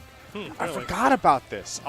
Interesting to know. Back in the day, I believe that the first person to take a set off of Jen at all up in Westchester was Noku against his Sheik. That being said, if Jen ends up dropping into losers, I'm not which going is to. that's sort of in the future. I like, fight right loser. off. I fight loser of this. I'm sad then. That's gonna be. You're Jen. gonna be sad either way. Honestly. I know I will. It's like I fought Jen before. But hey, like, I've already fought Jen. Ryu gets kind of hands He's not gonna go. fine-tuned, like, He's not gonna go Ryu. why wouldn't he go Ryu? He's got a Sheik. Oh, is he dead? No, he makes it Wow. back. He perfect amount of charge to get there. That was a fantastic awareness from Noku, keeping him alive and in it. And just like that, that's one of the things about Sheik. Like, Diddy Kong is also one of, like, Sheik and Diddy Kong, they both hit you once and they put you in this vortex doing all this damage. But, like, Diddy Kong's overall damage output is honestly just much better. Oh yeah, than absolutely. Sheik's. Where, like, he does a surprising amount of damage for Right. the amount of hits he gets in. And even when he's done getting those hits, he's just primed and ready for another follow-up. That's going to be the first stock for Noku. Noku looking really good right now. Will Jen be able to get this back into control for him? We'll see. And he's got to do something really fast, otherwise Noku's going to start running away with it. Yeah, Noku is so good at doing this. That's so good at, like, you know, he has this lead, and he's just going to, like, nickel and dime you, knowing that you want the kill. Though, like, you know, getting hit once leads to all of this damage, Right. 33%. I mean, the throw combo only by itself only did about 16, but then he was able to get that double back air follow-up, and he instantly doubled the damage output. yeah, and you notice that Jen doing a lot less of this needle camping game. Part of that's because Noku has been in his face. But also, I don't know. Like, I feel like there's, like, a philosophy of Sheik where it's like, if I have to needle camp until they're at, like, 190 and I kill them with forward tilt, that's what I gotta do. Excellent way to find Noku. He knew he had to regrab ledge without invincibility. More needles coming out from Jen. Not Yeah. really just getting much off of him now. Honestly, though, he has time on the clock to get away with just throwing more needles, getting chip damage here and there. Yeah. Sheik doesn't gain. Oh, Nice. wow. Nice call out. Sheik forward smash. A very rarely seen option, but when it works, it works. Right. Now, Sheik's sitting at a very comfortable 69%. Let's see how much damage he can rack on before. Let's see if he can actually tie us, because, you know, Sheik really good at getting that low percent damage, so we'll see. Maybe he can get the string that he needs, and this might be it. All right, now he pops out early. And another thing to keep in mind is that we haven't really seen it yet, but Diddy Kong has a kind of exploitable recovery. It's definitely good. He has lots of mix-ups, but if Jen manages to get that one proper read when he's trying to make it back to stage, that just might be it for him. Exactly. You see Jen really trying to stay careful, especially when Banana is in play. All right, Noku being really patient. He's looking for the roll-in, is what I'm seeing a lot of the time, but Jen's really just not giving it to him. Back throw, put him off stage. Banana in play. All right, drop. Yep, there's the drop. Oh, doesn't get anything off the down tilt. But this is a lot of damage onto Jen. Oh, I love that. Just grabbing it, and he falls out of the up smash. This could actually be huge. Putting Noku on the ledge. Trading Interrupts once him. again. That was so important. Yeah, Noku looking for this option out of the ledge. Yeah, he's fishing for the down tilt. Okay. He knows that that would be a win for him at this point. Just taking it 2-0 over Jen. Oh, Right, but now now it's Jen's turn. He's got him in the corner. All right, monkey flips back to stage. Oh, this Up throw? Oh, no, he big. matches out. power shielding that. Good job on no air dodge. That might have been the game if he did. There And it is, there and it it's up is. smash. Still. So, you know, that's one thing that we definitely saw last weekend at Smash and Splash from Void is that he was really doing a lot more just to call out these landings from people with that Sheik up smash, just because that is actually just such a powerful move, especially with the Tipper, the Diamond Cutter, or the Dynasty. I don't know, depends who you ask, but just being able to call people out from that landing after you guess wrong on the 50-50 is just such a powerful option. Yeah. Oh, so I believe that Jakku was actually the first one to take a set from Jen in Westchester, it's but Jakku, Jakku isn't really Westchester. He's been to the city like 4 times. That basically means he's a city player. You might as well be a city at that point. All right, but actually, you know, Noku's going to elect to go back to FD for the pick. And now he is kind of stuck in the corner. Jen does kind of have him on the ropes here. He has him pinned there, really. He's going to give him a little bit of space, though. I will say, if you saw Noku's expression at the end of that last game, he reeled back in his seat. And considering that, like, if you're playing against a Sheik of Jen's caliber, your mentality needs to be on point. You need to know exactly what you need to do in order to stay in it, in order to stay on top of his game plan. And if you're starting to get upset at yourself over dropping a game that should have just been yours, that can really affect you. Looks like it definitely. Okay, dodge. So, Jen, unfortunately, you guys will miss input. Gets a bouncing fish down there. That's going to prevent him from actually being able to recover. All right, but let's see. Maybe he did rack a lot of percent, and he still has Noku in the corner. So, you know, maybe he can figure something. He goes for the Diamond Cutter again, just trying to read some kind of aerial option. At this point, though, it could be really dangerous going for those harder reads because Noku can just continually rack up percent. When you have when your opponent SDs like that, you know, normally you hate to see that happen. You want to have a legitimate win. But you know what? No air dodge into the bouncing fish is going to actually get that stock for Sheik. Noku going to take some time on that platform just to recollect himself. He's not exactly out there in show. Like, this is still something that Sheik can make up. So no, absolutely. Especially considering if you think about it, Jen has been dishing out like twice, if not 3 times as much as he's been receiving. Absolutely, yeah. All right, does put himself back in the corner, though. Nothing off the down tilt, just kind of gets hit once. Off stage again, though. All right, nice. I do also want to impress on everyone that this is Game 3. We are in the quarters-finals. This is such a stacked tournament. We aren't even in top 8 yet. These guys are playing for top 8 right these now. These are both contenders to win would-be contenders to win the whole Jen thing was on second another seed. night. Jen was second seed, and I've seen Noku get like tons of second place finishes. He's gotten first once. It's kind of a meme. Okay. Look at this pressure. Oh, but this actually same But the situation. Diamond Cutter. The exact him same again. situation. And Noku shaking his head. Jen moving on. Basically, like, that's surprising. Sheik normally not a comeback character, but No, you don't associate Sheik with those kind of comebacks, but you know what? Just that up smash is just capable of doing it. yeah. Jakku, you're gonna be living in the Bronx? What? Jakku's Bronx? He's gonna be Bronx soon, apparently. Hey, maybe he can get to Xeno a little bit more. How are you gonna get? I'll have to give you a Oh, ride. I gotta go play my match. Okay. Here, All right. hold my son. All right, nice good stuff. Yeah, right. Do we, oh, we're going to have Ray versus, Ray versus Wonton? Edwin versus Jen. And then, oof.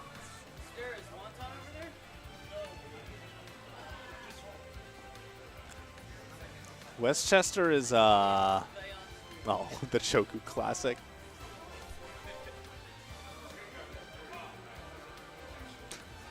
I mean, it's Diddy Kong.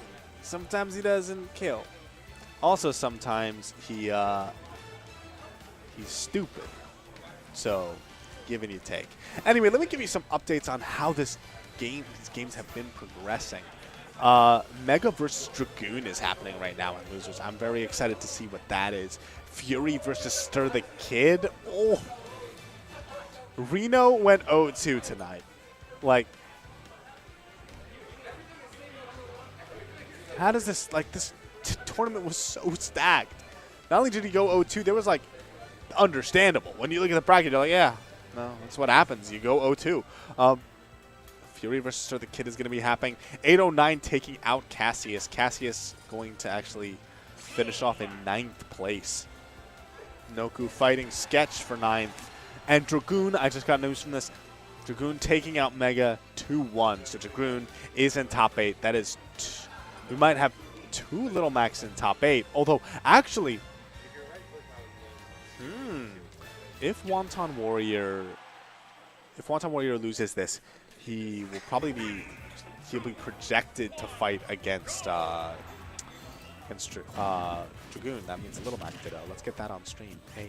Anyway, so moving on to this, we actually saw a bit of a sort of a piece of this in doubles, where Ray really sort of tossed Wonton around. I was trying to think of a proper way to say, like, a euphemism for getting edge guarded 4 times in a row and then dying to down air at like 15. And I guess toss around was the best that I could come up with. But right now, actually, this is looking far better. I think that sort of the slowed down pace is actually working out for Little Mac here. Look at the way that he's just moving around. Wow! So this is one of the things about Ray as a player. It's one of those things that you don't realize until you play him, which is that he is so good at forcing whiffs. You know, and that's a very important thing to have as Rosa. Like, you don't want your Luma to get hit. But right now, Wonton is actually just doing that game better. Like, look at the way he hasn't gotten hit. Oh, but whiffing that one, he's not going to get punished, though. All of a sudden, Ray at 121%. Wonton looking very dangerous. He still has KO punch. Oh, that will be it, though. That might be it for his stock as well. Okay, clutch air dodge, saving his skin. And going behind him. Yeah, Ray guessing wrong on that that cross-up. And that means his stock is out of here. All right. Getting Little Mac in this juggle situation, it's so crucial if you're the Rosa. Look at all the damage, but damage does not equal a stock. And he's back down on the platform. If he can get back to neutral, and there it is. This is where it's kind of dangerous. Look at that. Took care of Luma already with 1 forward tilt. Not only that, yeah, look at that. That was actually so cool that, I guess, I don't know, I forget to call that like a stutter step, where it's like extended dash dancing, but you cancel it into a forward smash. How does he do that? He's playing out a Wiimote. Makes me mad. KO punch once again live. You know, and this is one of those things where Luma can actually... Luma can do nothing. Luma goes behind you. Luma tried to dodge. She saw what was coming, and she's just like, I'm going to, you take this one, buddy. Utopian Ray getting a 2-stocked in game 1. I don't know the last time Wonton has taken a stock from Ray. And by saying that, like, what I mean is that, it's not a stock, it's a set from Ray. And so this could possibly be really big for him. Ray, of course, is now PR'd in New York. indisputably one of the best players out here. Okay. Yeah, this is looking a little bit more true to form, what I'm familiar with. Ray hitting him once and doing all of this damage. Look at that. Wonton hasn't been back to neutral in so long. He goes for a hard read on that KO punch, and oof, that does not work out for him. And that means that that comeback factor is out of the picture for quite some time. Okay. Good dash attack. Yeah, he doesn't actually end up knocking Luma away. That time he does. Just purely threw him percent, and he's gone. Yeah, you saw him side B into the blast him because he knew. He's Little Mac. He's not making it back after that. And now we're going to see more of this game. Yep, not going to mess around. Going to stay on those platforms, basically force Wonton to approach. And Wonton is actually doing all right with it. You saw that he did about 24% to 3% done back to him. A grab there doesn't lead to too much damage. Oh, Wonton trying to go for a tomahawk grab with Little Mac? What does that even mean? Solid up smash, following him on the chase down, a side B. Luma is out of the picture. Oh, goes down too deep. You see Ray throwing back his head a little bit. Definitely was not intending to have that happen to him. And KO punch is almost live. Not only is this game even, it's about to become really scary for Ray. Oof! The jab to KO punch mix-up, but Winbox pushing him back. I'm not sure exactly what worked against Wonton there, but in the end, yeah, he's now, this is a bad spot for him. 128%. Battlefield keeping him alive, but fact of the matter is, he's only a few touches away from dying, especially considering that Rosa has the kill power to do it.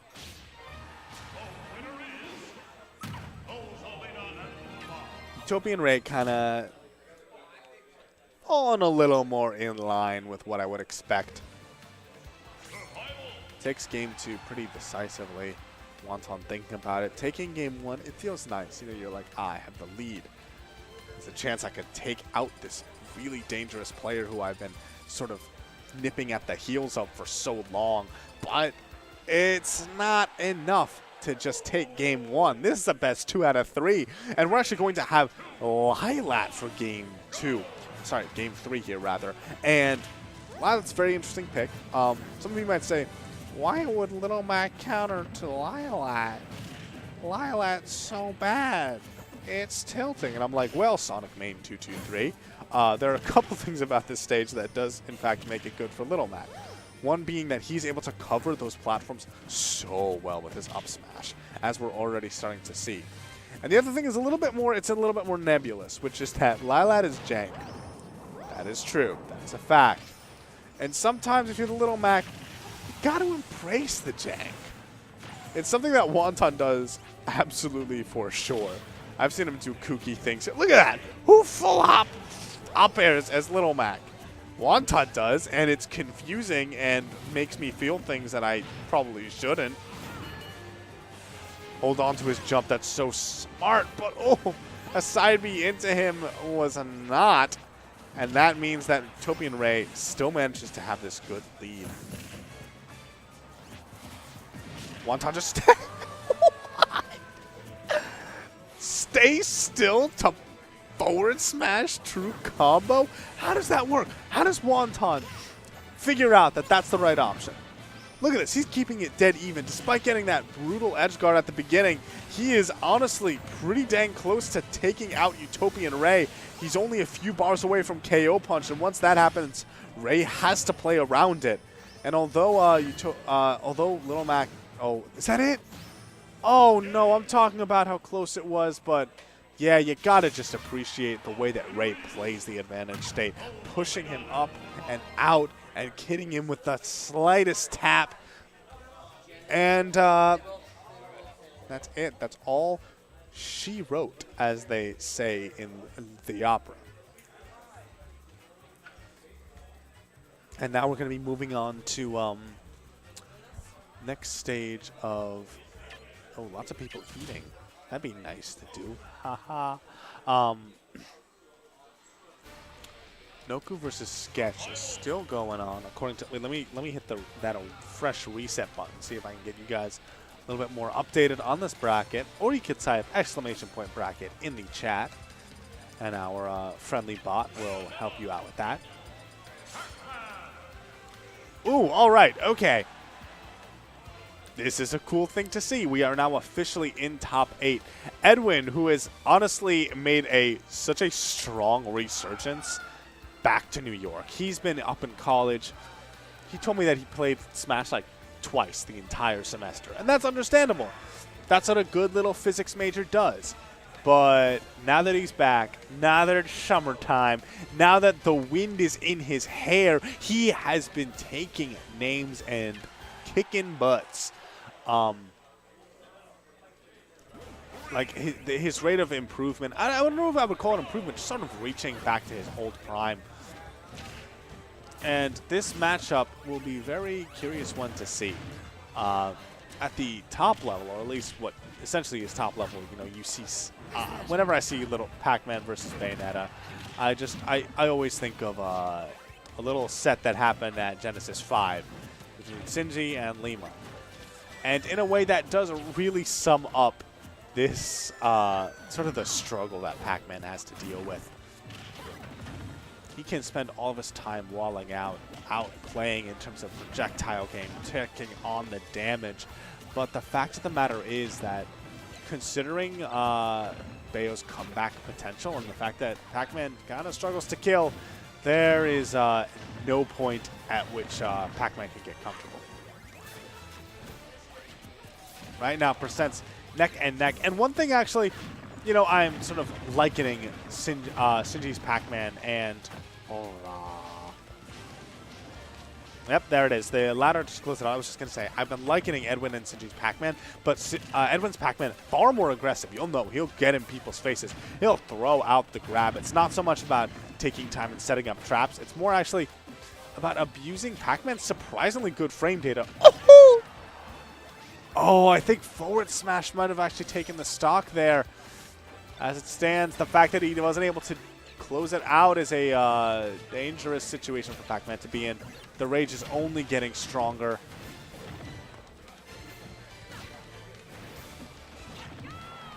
Nice off there. And an apple to close it out. It does. What did Otacon call it? The Akuma Fireball, the Dark Ryu Fireball, one of those. I think it might have been Akuma Fireball because apparently has a striking resemblance to the way that move functions in Street Fighter. Then again, I don't know much about Street Fighter, though. Haha. Yo, eat the damage. That was actually a really nice recovery from Edwin. Took his time to do it, but as it stands right now, finally making it back to stage, but making it back to stage is just step 1. Steps 2 through 10, I don't know.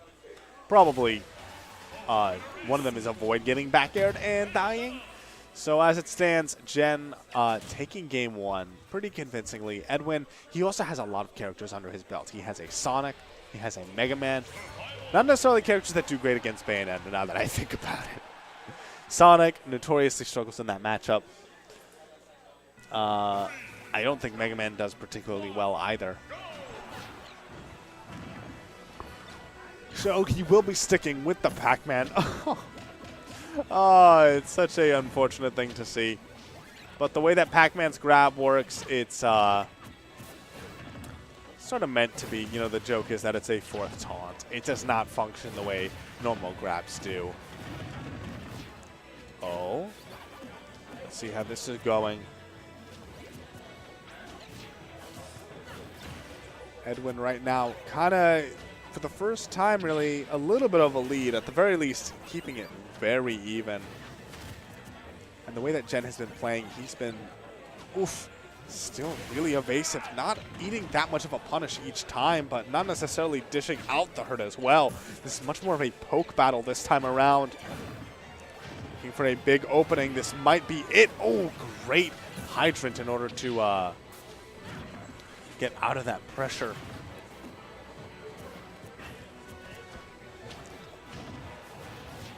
See how this goes right now. Going for the grab, but it doesn't connect. He has to play so evasive. Oh, the hydrant pushing him into safety. Just let it rip. I don't know if he misjudged the spacing on that or whether he thought that Edwin was going to approach right there. But as it stands, these two are neck and neck once again. Trying to be cheeky with that. 2% separating them, both of them at death's door. But it's kind of a lot harder for Pac-Man to actually close out stocks. Finally has a key from pretty much anywhere, I'm pretty sure will do Gen in. And now that that's a factor, just throws it out there. Does give him the chance to charge those projectiles again. That's one of the sort of side benefits is that, okay, yeah, there it is. The back air from Gen finally finding its mark, looking mightily dangerous. So to explain that, trampoline is an unblockable move that also basically just goes through intangibility. Like it forces the opponent to jump and they lose their intangibility as well, which is why you see Pac-Mans all the time use the trampoline, just place it right in front of the opponent. There we see the back throw taking the stock. I know people talk about Pac-Man's grab game being some of the worst in the game, but the fact that he has a kill throw, I think, means that even if it's situational, makes it better than certain other characters' grab. Anyway, Edwin looking pretty strong here, going for these Z drops, going for this creative pressure, but Gen is honestly having none of it. Look at the way he's playing evasive, the way he's going up to the top here.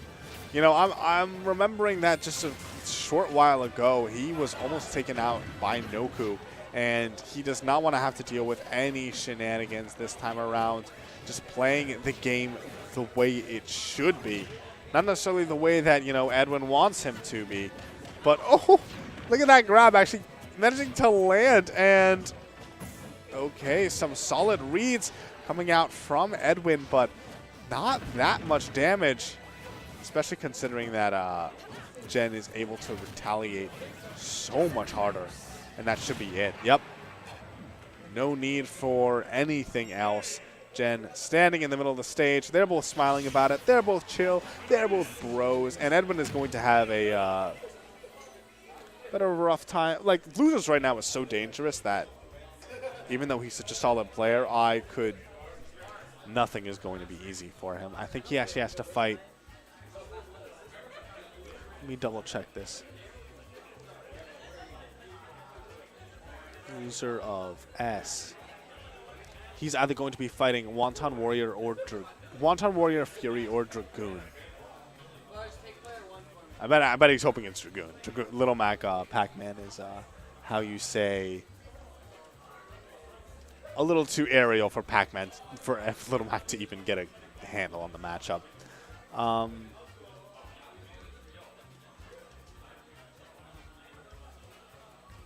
Utopian Ray and Bar's The Journey is, I believe, what we're going to be having next. Bar is doing a really good job going deep in bracket. He got a high seed, and definitely he is showing why. Hi, Edwin. You are going to be facing either Dragoon, Wonton Warrior, or Fury. You got a little bit of time, though. All right, and I think I'm... Check. Ask around. I'm sorry that a friend of mine actually left his earbuds here last week. If you guys happen to have seen a pair of earbuds, please let me know, because he wants them back. It's saying he needs them back. Anyway, okay, yeah. Dark Pit versus Rosalina and Luma. I'm actually very curious why he's going Dark Pit here. I've been seeing him go Dark Pit a lot more, but, I mean, in terms of the differences of the character, like, Pit basically has better arrows and a side B that kills off the top, which is useful against a character like Rosa, and also those arrows are probably more useful in terms of dealing with her off the stage. but he is opting for the Dark Pit. We'll see how it fares for him. Okay, I like the idea of those down Bs. Gives him like a little bit of protection, but waiting for it to end. Ray is just content to recycle the situation. He gets up air once again, another up air. Good DI keeping him alive though, but he's already taken 106%. Oof. Look at the way this is progressing right now. One thing I'll say about Bars is both of these players actually, and I was talking before about how Ray is so good at making you whiff, like doing whiffs and whiff punishing, but interestingly enough, that is usually on the micro spacing level. Whereas Bars in general, it's more about, you know, dashing in, baiting you, waiting for you to just throw out a move. And I think that it seems like Utopian Ray is understanding that. He's baiting him into these actions. Oh, but this is where the matchup becomes much trickier. That was such a good footstool from Ray, turning that bad situation certainly into a good one. And a nice just empty hop grab. Another even more damage. Finally, Bars getting past that wall, and he's in a pretty rough situation even now. Solid up air. Yeah, Luma just floating in the middle of space. Not really getting anything done. And there she gets dash attacked. That was a beautiful pancake from Utopian Ray, avoiding the shield grab, meaning that he gets to continue his existence here. Oh, but that might be it. That's the sort of thing where I don't know if Pit's side B would have... Oh, okay. Never mind. Look at Bars. The New York classic. Opponent SDs and you shake your head. Just be like, bro, what are you doing? I want to beat you like a real man.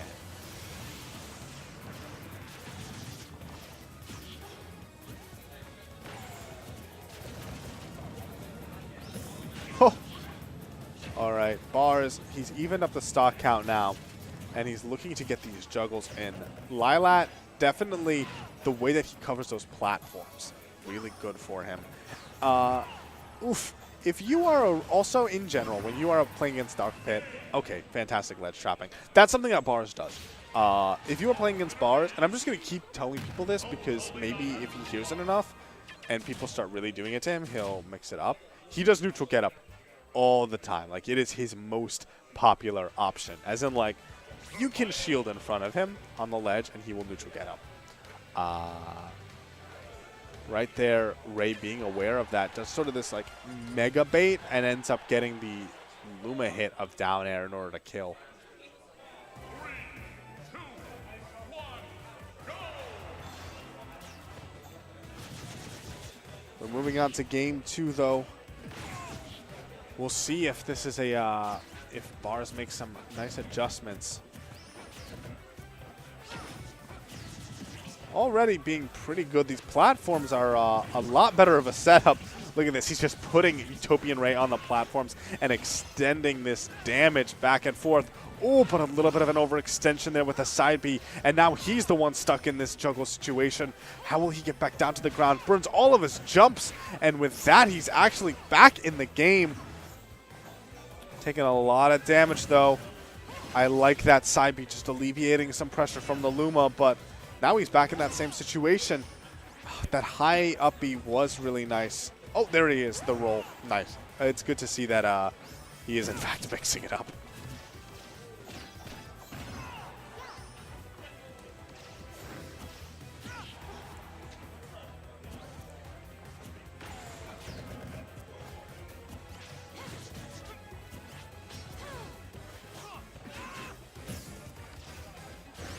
Oh, good up angle forward smash. Doing a lot of damage here.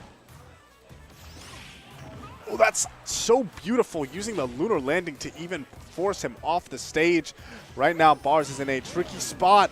The question is, will he make it back? He does, and buffers his options so that he doesn't get trumped. He's been put back in this bad spot over and over and over again, though. This is one of the ways that Ray just plays the game. Putting you off stage, and then eventually he's going to hit you with the hit that matters. down air spiking means that Dark Pit is 1 stock against 2 of Ray's. And the way that Ray is playing right now, oh, you do not want to be the one having, like, being forced to approach. Look at this Luma control at the moment. I like the fact that Bars is throwing out these arrows just to do a little bit more damage, but dash attack, although it does knock Luma away at very low percents, doesn't necessarily knock her very far, taking out of the picture. I love that, using actually the back hit of down smash, which is stronger, I believe, on Dark Pit. And a good forward throw. Up air closing it out, that stock. And now 55% on Bars is not a terrible situation to be in. He's been struggling this entire game, but maybe he'll finally find his footing here. Oh, the up smashes from Ray. The question is whether he'll be able to get back down. The jab to grab, putting him once again off the stage, eating the hit from that and just punishing him once more. Luma on stage to continue it. It feels like just when you think you're out, he reels you back in. Ray's just stage pressure when he has the control. It feels like there's nothing that Bars can do. Finally getting the neutral get up. This is after about a minute of being stuck off the stage, on the ledge, up above. He's finally back to neutral, and Bars' neutral is definitely nothing to be slept on. Taking care of Luma, though, will be a big thing for him. Oh, yeah, see, this is where it is. Like, he gets hit once and he's put off onto the level. It might have, like at this point, Pit might as well be like a Little Mac or something. Just purely because of how strong the ledge guarding and edge guarding is. He's still able to cover options, not able to cover that one though.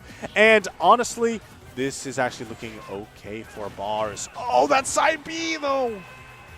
Yeah, that was that all or nothing play. And in the end, it amounts to nothing. Bars keeping it very even, but not enough to take the win.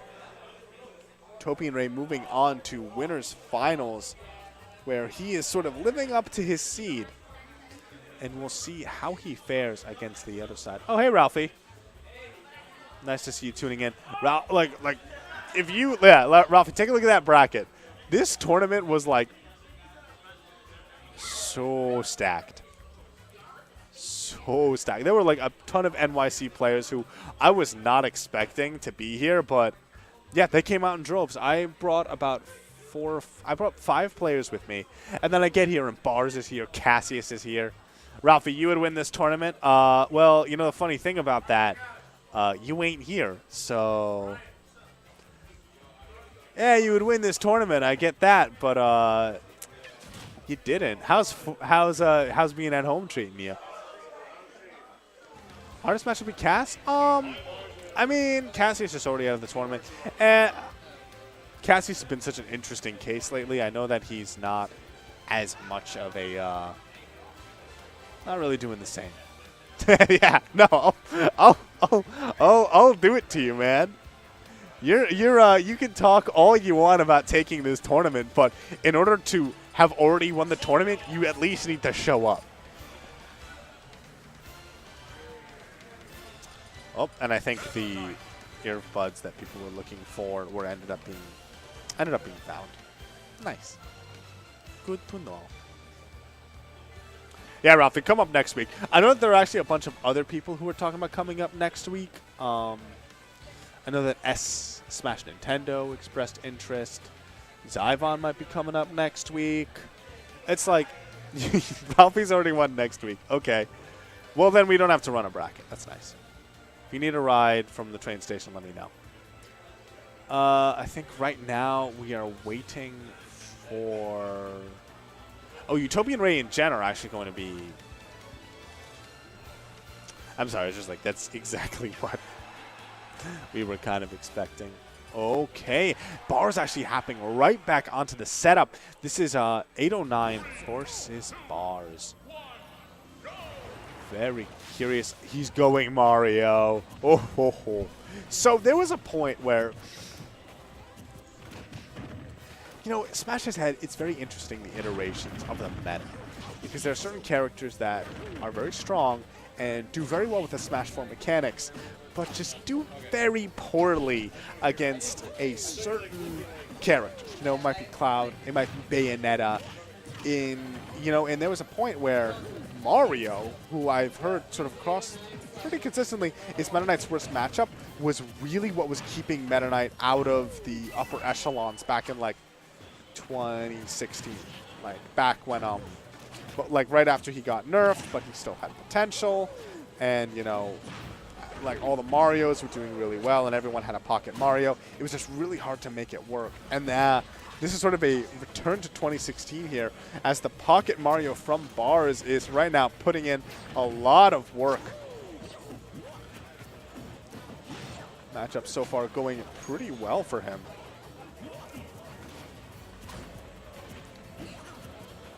That being said, this is Meta Knight. Let's not forget. Oh, and this is Mario. Dash attack, despite the fact that move is so hard to punish from Meta Knight. Yeah, Bars is able to punish that with the up smash. And now with all of that rage lost, maybe dash attack, possible up air string. But yeah, no, right now, this is okay, I will say, look at the way that Bars is playing this 50-50 game. Because that's what you hear a lot. Is like, if you are good at getting 50-50s of like, should I dash grab or should I dash attack? If you were good at doing that, Meta Knight is a very strong character, purely because of how his punish game works. So the fact that right now, like, pay attention to the way that, excuse me, Bars has micro spacing, but it's not enough.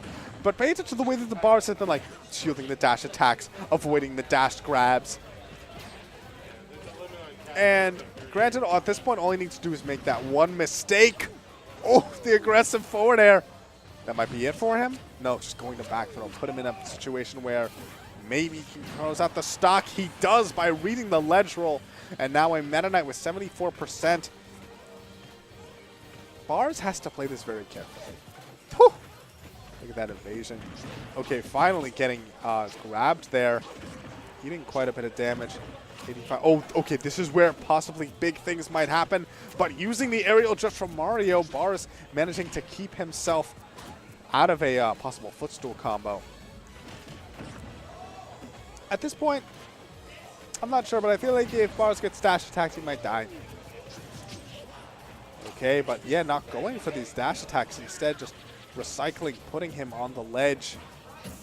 Up smash from Mario will do it, but Meta Knight's definitely opt to play very grounded, especially at this stage in the game. So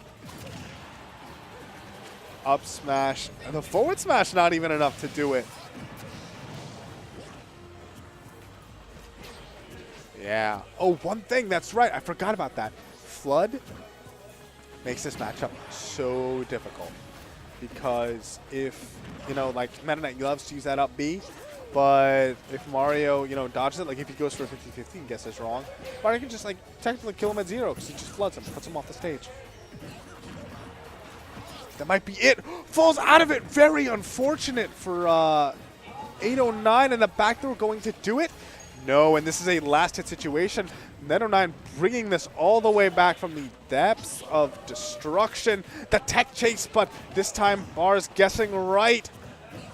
Goes for another up smash, but it's not the reverse one, so he gets punished with a dash attack, but not much worse than that. Gets trumped, but, and I love that recovery, just knowing that 809 not going to punish the re-grab.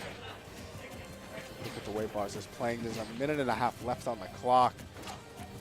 We're not going to go to time, but like 809 has to start approaching eventually. The fact that Bars has put himself in the corner willingly might end up biting him in the end.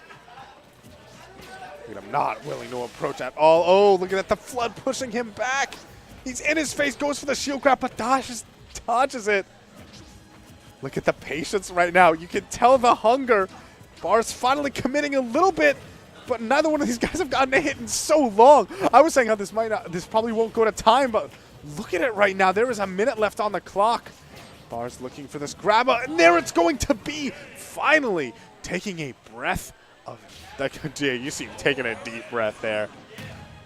He sort of lucked out in some of those situations getting out of the up B, which I still am not sure whether that is in fact a I'm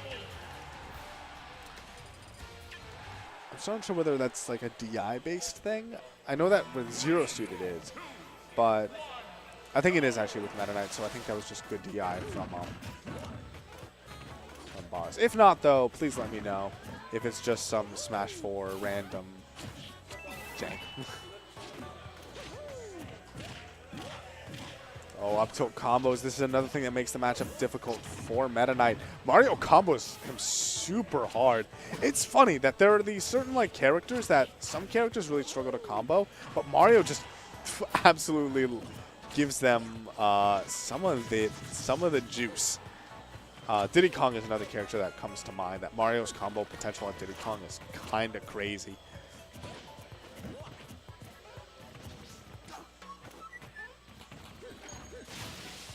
All right, we're back to this patient style. Just walking up in his face, ends up eating a down tilt to that big combo. I think if he got hit by the other hit of that up B, that might have been it for him. Again, DIing out. Based on how consistent that has been, I do think that is DI based, and that Bars is just reading it properly every time. The forward air to put some pressure on while he's recovering, but that's going to be the stock. And I don't. There isn't much that Bars can kill outright with right now. Oh, he's going to eat a lot of damage. Look at that, 30% from a late dash attack, essentially. That tornado, if you mash it, it does so much damage. And right now, oh, look at this. Possibly trying to read an air dodge, but 809 very smart, not giving it to him. Here comes the lock combo, but doesn't end up being that substantial, but it's damage. And damage is damage. And, okay, there it is, closing out with an up smash. I think he caught a roll right there. So Bars definitely keep staying in it here, but it's pretty rough for him. 84 damage already, but yeah, he's not going to be living with any more rage as back air able to get through the shield. Going to take out his stock.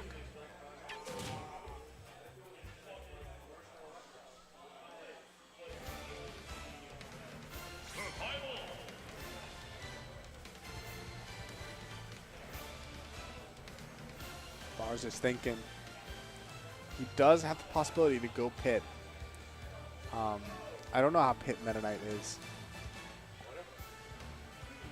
I mean, Mario Meta Knight is certainly much better for him, and you know Bars has the neutral to be able to do this all right. I think that it's one of those things where Pit's options, the thing is that Pit's burst options are so good.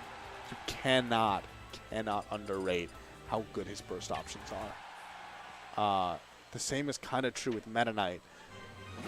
It's not going to be the case, though. Instead, we have Lilat as the final game in this set. How do I feel about this? At the very least, you know, the ceiling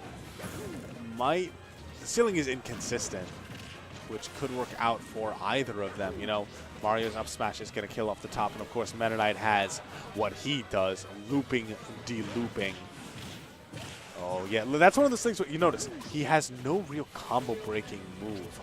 Nair, surprisingly slow to come out. I believe it's like after frame 5 for sure. It might even be like frame 8 or something, to the point where his fastest aerial, I believe, is down air. And that's not exactly super quick option anyway. Okay. Once again, back to ledge. Oh, the turnaround was so quick there. Bars has taken quite a bit of damage. 67. And the back air, is that going to take the stock? It doesn't, but oh, look at this. Barely able to make it back. But making it back is making it back. Okay, I was thinking maybe we could have seen a flood there, but instead Bars just goes for consistent damage, which in the end is the right call as they are neck and neck in percent. Man, Bars loves going for this forward air off stage. There is the forward smash. Right now, things looking really good for Bars. eats that up B, but not enough to take the stock. Goes for another one. Lilat not going to do bars in. He still has the chance to get more damage, but in the end, it's just going to be that Master Sword that does it.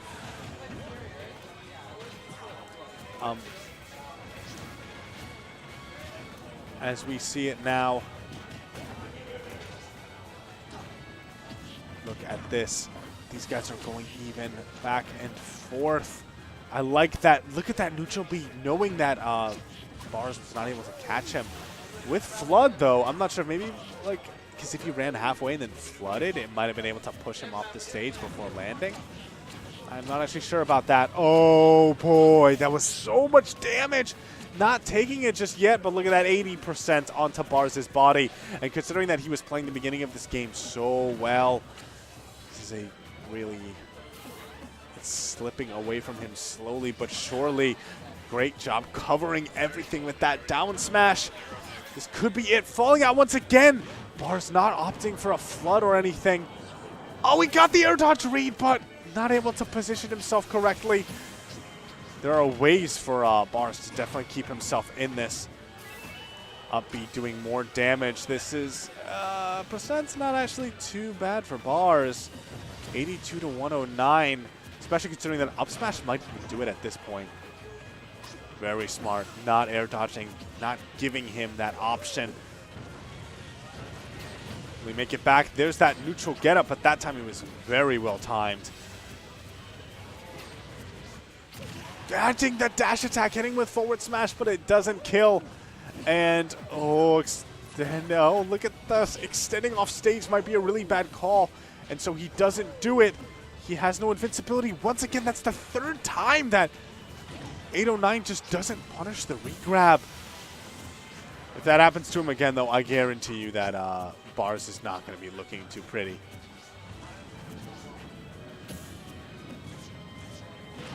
Back throw. Up throw might become a kill throw at some point soon, but oh, fantastic. That time buffering the get up option. We're starting to see the up smashes, but honestly, Meta Knight is one of the few characters where I feel like spamming up smash is really dangerous, considering how fast and quick and bursty that dash attack is. There are definitely ways to punish it on whiff, and look at it, and there it is. The forward smash finding its place. They're fist bumping each other. They're totally, you know, they have to respect it. There we have it. Edwin, giving you a little bit of update. Wonton Warrior, actually. So Wonton Warrior dropping out at 9th place, which is kind of crazy. Fury knocking out Dragoon, and then Fury dropping to Edwin, meaning that Bars, it's going to be 809 versus Edwin real soon. Yeah, like look at this, all these heavy hitters just dropping by the wayside. This tournament was just so stacked. Like there were so many players here that there's so many players here that have gotten top 8. Like just looking at this, Stir the Kid gotten top 8 before. Milk got top 2 before. Sketch has gotten top 8 pretty consistently, actually. Noku, of course, has gotten top 8. Wonton Warrior, we've seen him get like top 2. It's crazy. I've seen PC Ninja get top 8 before, and he ended up going 0-2 tonight. This is Metal, same thing.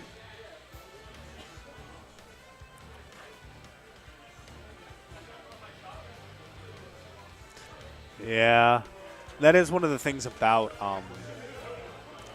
Little Mac. You know, like as you're saying, Ralphie, is inconsistent, and especially against Falcon, who does some kooky stuff.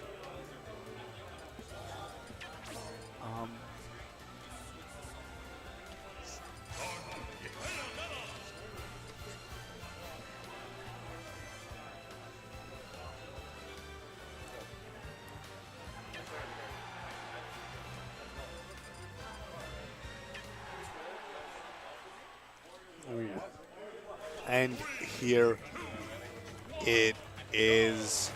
This is something we've seen time and time again here.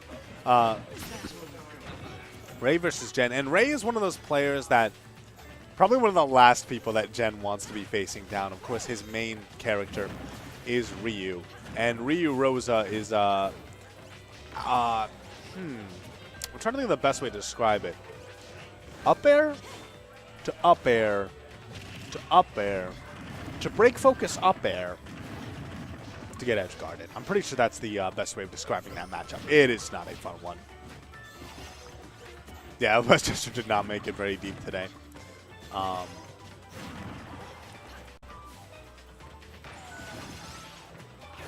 But, yeah, so the thing is, though, right now he's not going to be doing the Ryu. He's not even doing the Sheik. The Bayo is what's looking pretty good for him. These two, I've seen these two teaming in Fortnite for the night, and now they've been forced to go at each other. Oh, this could be really big. Is that going to be it? Great DI from Utopian Ray. He is alive for sure right now, but already taken 52%. He definitely has ways to kill early here. This might be it. Oh, gets turned around on him. The up air not killing, but continuing on this pressure. Really great getting that punish with the dash cancel grab. Although at this point, an early stock is definitely in order for Ray. Good up smash. That back hit connecting. Throwing him off the stage, but no Luma. It's going to be much harder to complete an actual ledge guard of some kind. Oh, yeah, you see right there. To be like, Bayonet is so hard to ledge trap to begin with. And if you're just solo Rosa, Jen getting off ledge for free, basically.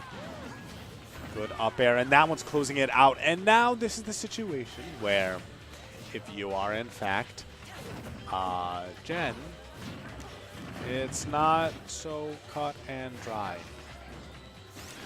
Rosa with Rage is very scary. And although Utopian Ray is not really known to be one of those, those types of Rosas who's going to, like, fish for, like, the kill you at 20, he knows how to do it. And when the time comes, he will absolutely not balk. Oh, that's great neutral right now from Jen.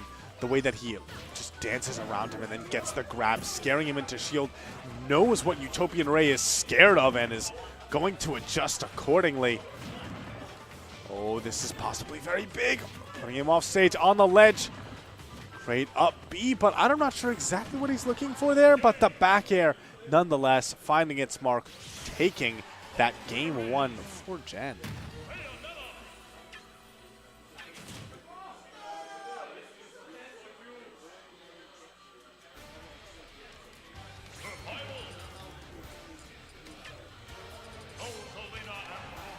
Yep, not going to be switching around. I mean, I've seen these two go Bayo Ditto before, but as it stands, just going to be sticking with Rosa.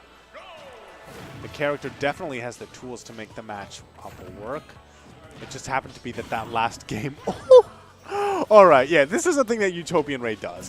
When he loses game one, he just turns it up from that point on. You see it right there. He earlier called out an air dodge and beautiful smash DI. Jen is on the ledge. Gets off it pretty easily, though. That's once again, without Luma, Ray's options become much more difficult and tricky in terms of, being able to work out for him.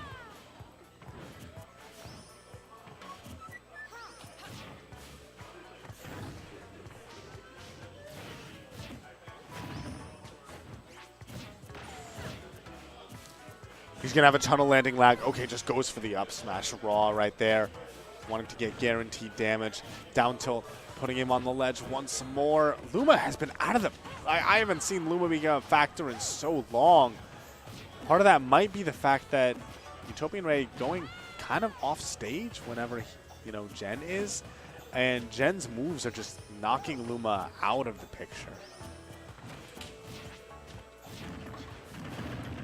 All right, here comes the up B. This could be huge. Once again, good DI from Utopian, keeping him alive. Goes down there deep, and he still recovers. Utopian Ray looking a little bit, a bit better this game. That being said, I was talking about last time how the ability to make a comeback is nothing that Rosa can't do. Yeah, we've seen what Bayo is at her disposal there. Oh, good up smash. Oh, that. Oh, he dodges it. Yeah, the platform coming in to help out Utopian Ray. Is that it? Oh, beautiful bat within right there. And I believe he directionally went towards the stage to help out with that recovery. He still took some damage from it, but not dying at a low percent. Yeah, you'll take that. Wow, still able to cover all the options on that tech chase. Rose's burst options are really not to be slept on. Good up smash. It's not enough to do him in just yet, but Jen is definitely in a kind of getting tossed about here. And Luma not even getting knocked into the abyss by that up B.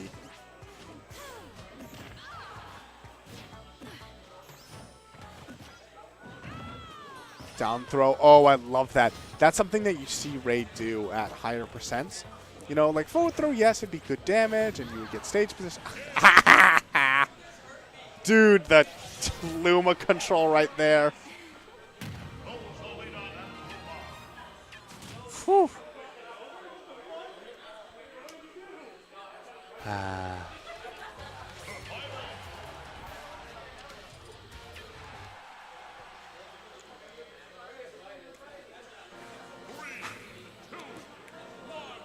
Play it. Oh. Yeah, play it. Come on. Oh, they don't want to have fun here. They're actually, I've seen these guys go random dittos for grand finals. So the fact that they are immediately quitting out of a more fun map like that.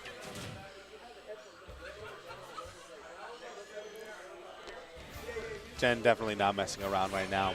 He's been working on this Bayo, and you can see the work he's been putting in. I don't necessarily know if it's the same quality of his other characters, but, you know, the game is already... Man, I am of half a mind just to talk about the Nintendo Direct, the E3 show that's coming up. Oh, just the fact that everyone's playing Bayo just reminded me of that.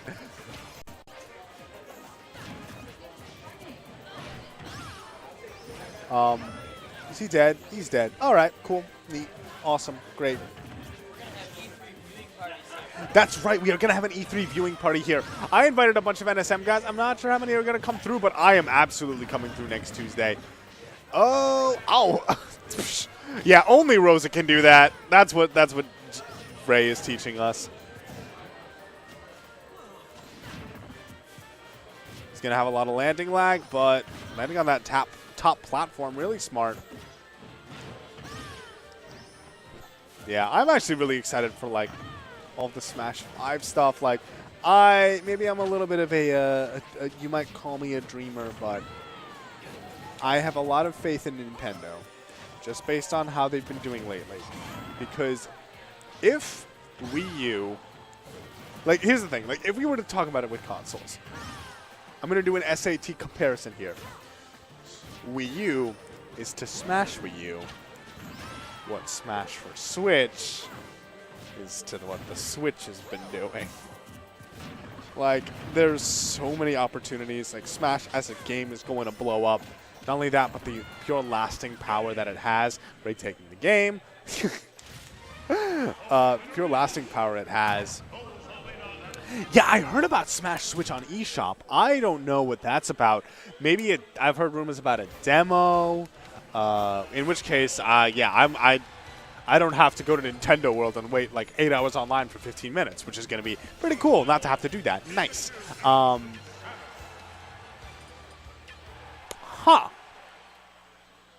I have not really seen this before. You know, maybe I'll get back to talking about this game because Jen's Zero Suit Samus. I mean, I know this matchup is pretty good for ZSS. The fact that Rosa has such a big body makes spacing her moves a lot easier. You know, it's the same reason why Pikachu and Diddy Kong are rough matchups for her. Her hitboxes, like, if you are a small character, they become actually very predictable because don't necessarily they're very strong and they have range, but they don't necessarily occupy a huge amount of space, and they are not long lasting by any means. So the fact that Rosa is so big really helps out with that. That also, Rosa is light, so she gets comboed.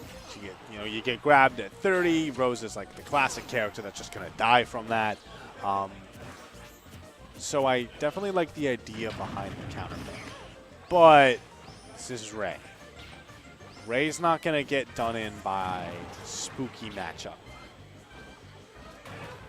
You're going to have to work for it regardless. And right now, oh, that's the work that Jen is putting in. I was not expecting that. I haven't really seen that, actually. Up air to up air on Dreamland? Okay. Oh, yeah. No, I forgot. Remember how before I said, like, 30%, you get grabbed, you die? Yeah, he was looking for that. That was exactly what he was looking for. He's like, I got you to the magic percent. Gotta go for grab. And grab ends up whiffing. Might end up really costing Jen because now that they're on even footing, Ray can continue to play this, like, put him in the corner, just get damage on him game without worrying, about getting a kill just yet. How does Ray do it? How does Ray get, like, so much continuous pressure? Even such strong players like Jen just can't get out of the corner against this man. His option coverage, his baiting. It's like, you really, if you want to learn how to ledge trap with Rosa or with any character, just watch the way this guy does it.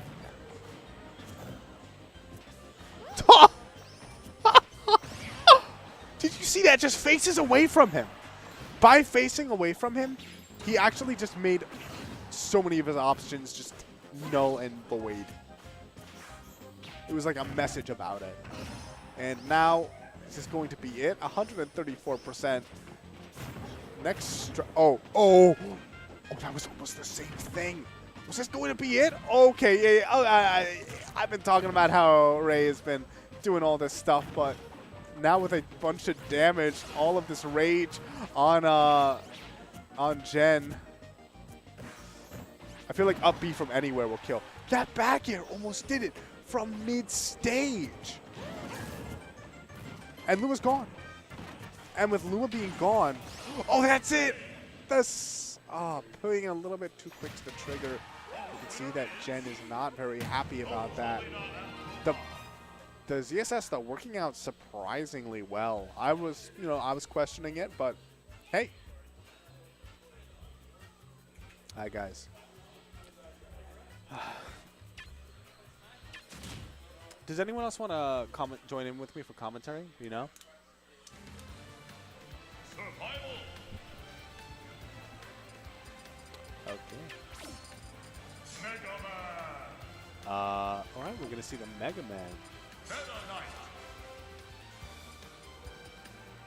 I was talking about this before, how he actually has, Edwin has a ton of characters. All right, and I think that I am finally going to get a co-caster here. That being the one that only, the master of dash attack, bars the journey.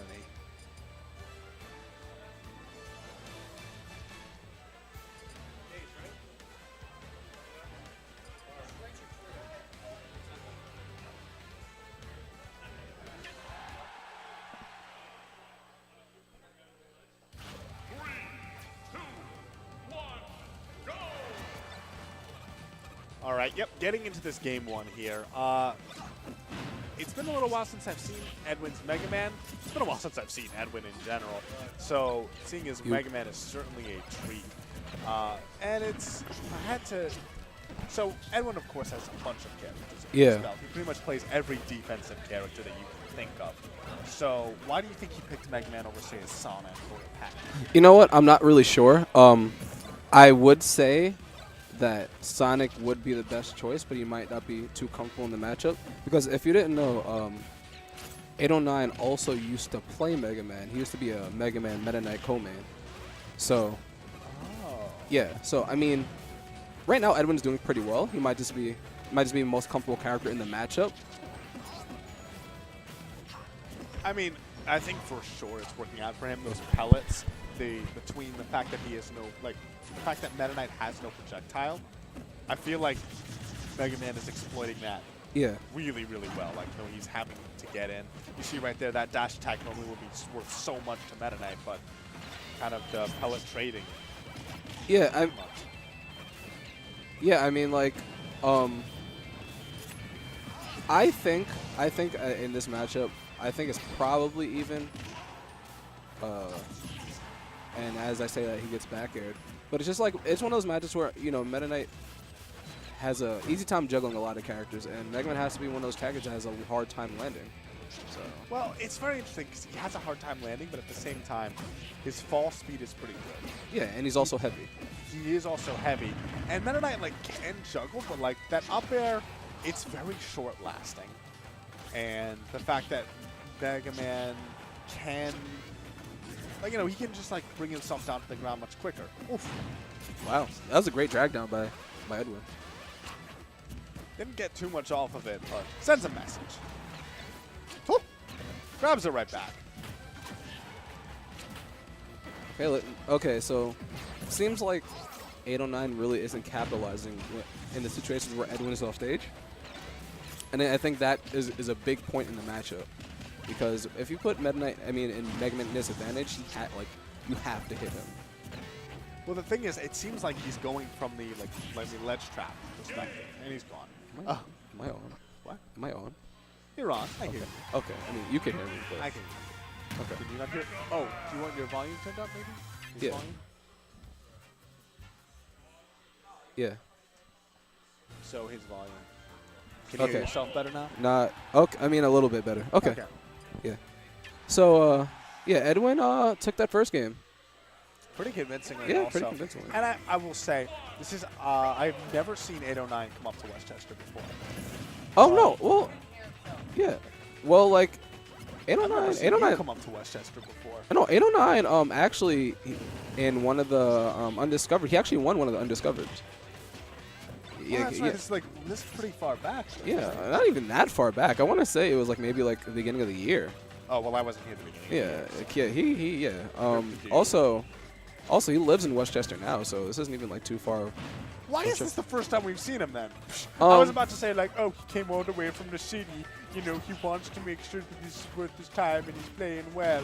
But like, okay, it turns out this is his backyard. This is the first time we've Well, yeah, he just moved here in like the past couple of months, so this is like still fairly new for him.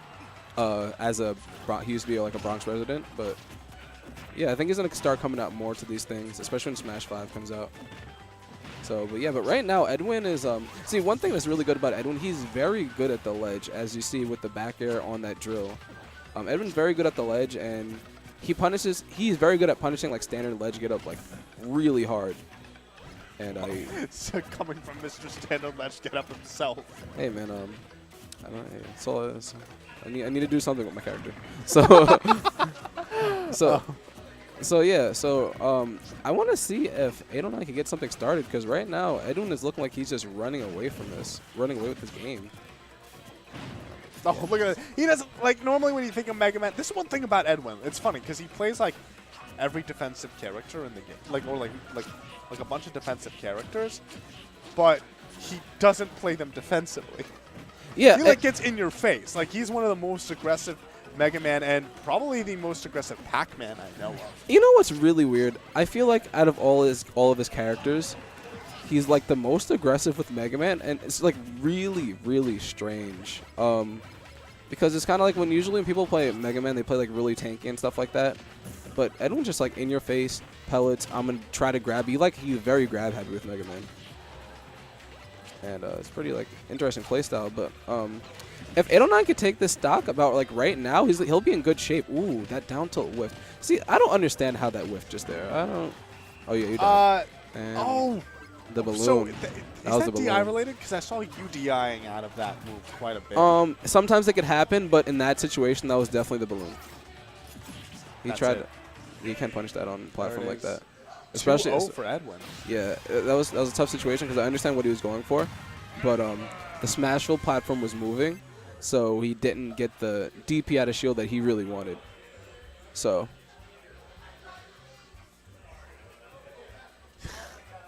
apparently, Metal threw. He entered bracket just to specifically lose and go 0-2.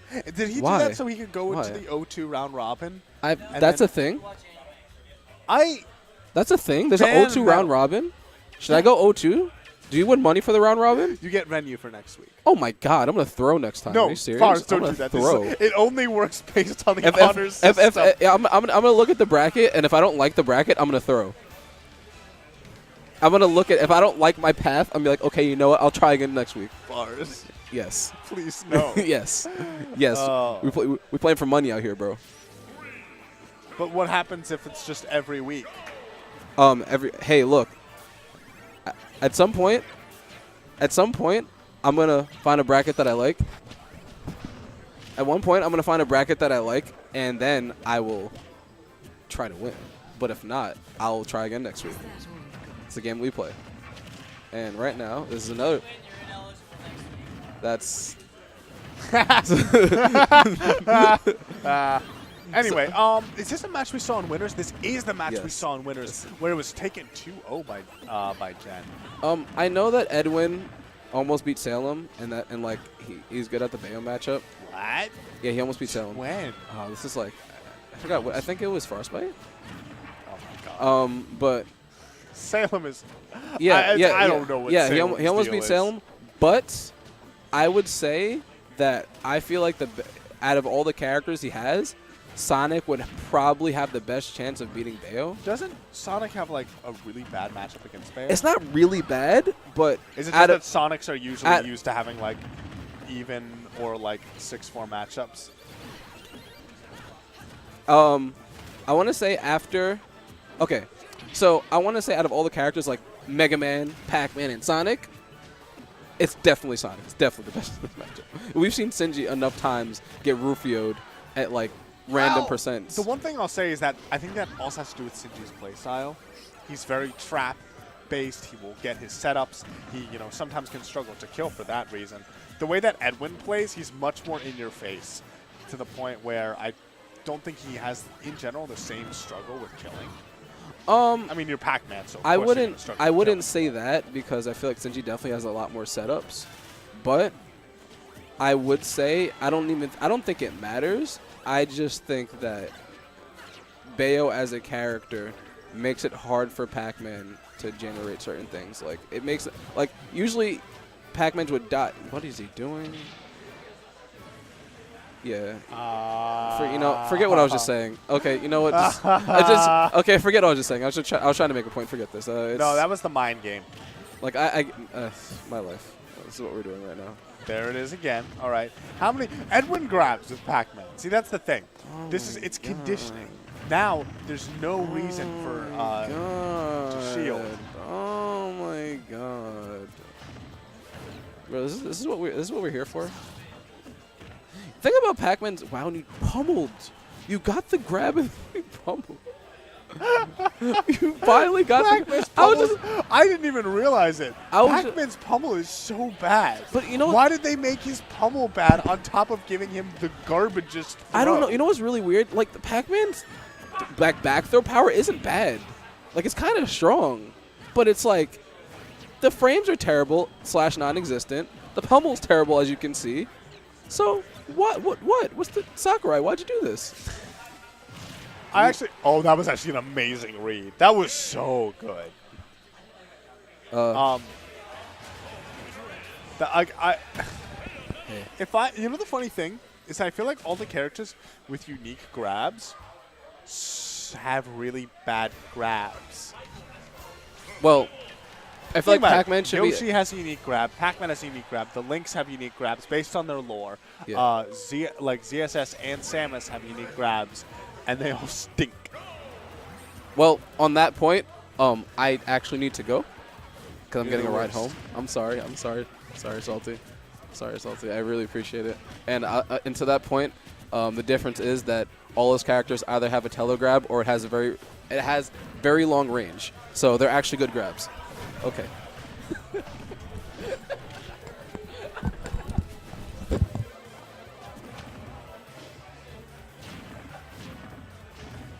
Anyway, getting back to this match. Once again, it's looking pretty grim for Edwin. I want to remind people, this set in winners was 2-0, and it wasn't exactly... Oh, never mind. This matchup is broken. How can Bayo possibly win if she can't even recover against the power of H2O? Somebody called the fire department. Yeah, this is still very hard for... Oh, okay. Actually, I think he had a chance to lock there, but didn't get it. But, like, so yes, he had that kind of interesting kill, but it's still going to be really difficult for him. You see right there, evening it right back up. And considering that that was a very sort of... I will call it a gimmicky kill. Because, like, not only was that, like, based on a very particular setup, based on a very particular way of recovering, but the timing happened to work out with the water. So I'd be surprised to see that happen again. Then again, if it does happen again, I'm going to laugh even harder next time. So, hey, everybody wins. Actually, okay, I got to say, that was a pretty nice string from Jet. That was like not your normal, like, oh, I'm Bayo, I'm going to up B, triple jump, up B, side B. That was like, he took them all around the place, and he was like following his options, reading them. Edwin got really air dodge happy, and you see how that hurt him. But as it stands right now, very smart use of that trampoline. But as it stands right now, Edwin actually very well could take this game. It's not going to be a cakewalk for him. It's going to be a cakewalk for him. Look at that. That's easy. That was the fun zone ride. That was the ride that you go on when you're too scared of going on the teacups. Jen taking game 2. Oh, sorry, Edwin taking game 2. Neat.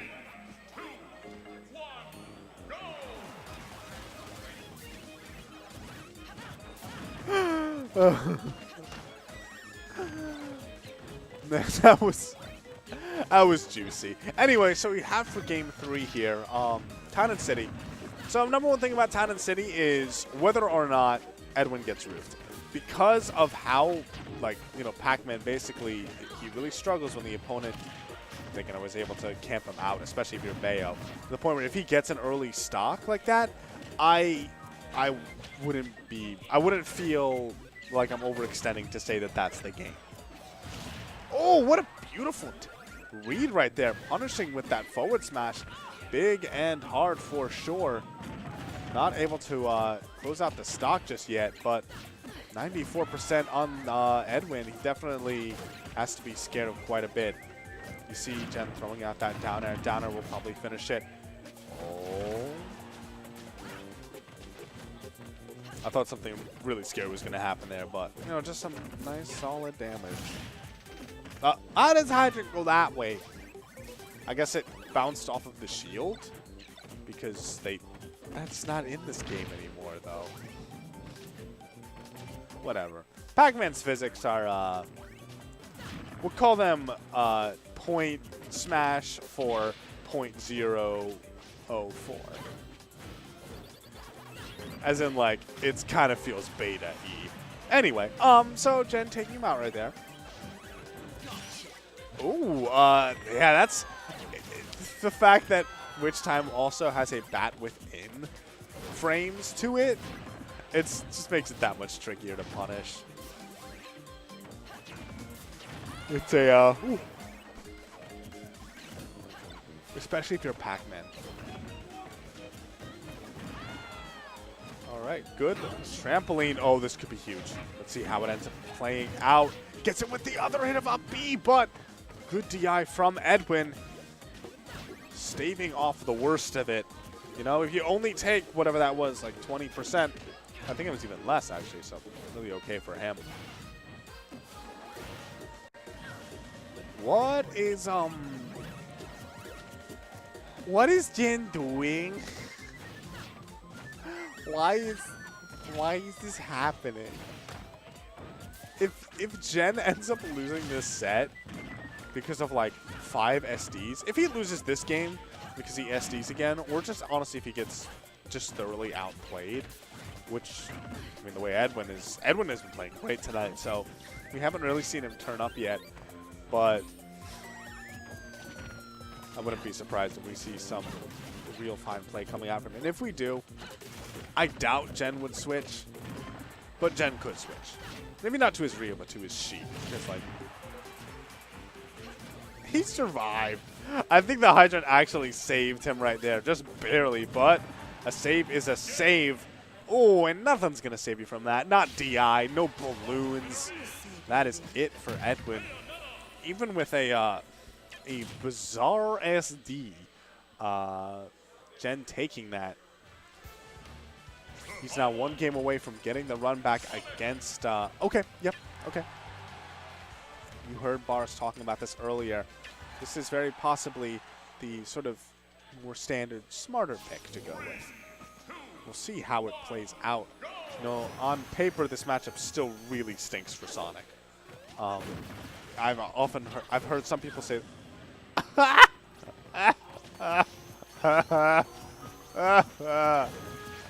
what is he doing to him? Is he knocking the controller out of his hands and we're just not paying attention? Because, neat.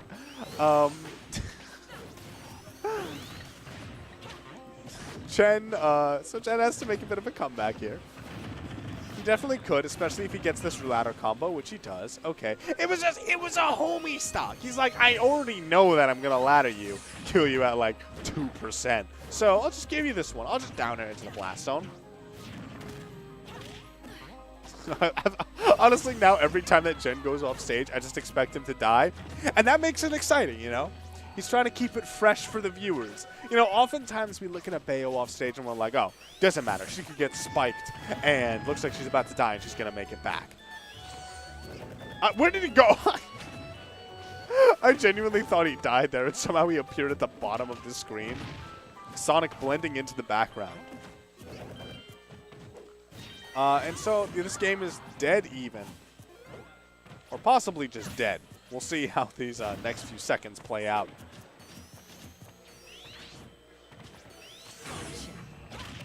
That might be it. Yep, no need to double tap. Jen throwing like, how many stocks did he throw away there? Like 5 stocks. He didn't need them. He's just like, here, take my stocks. So...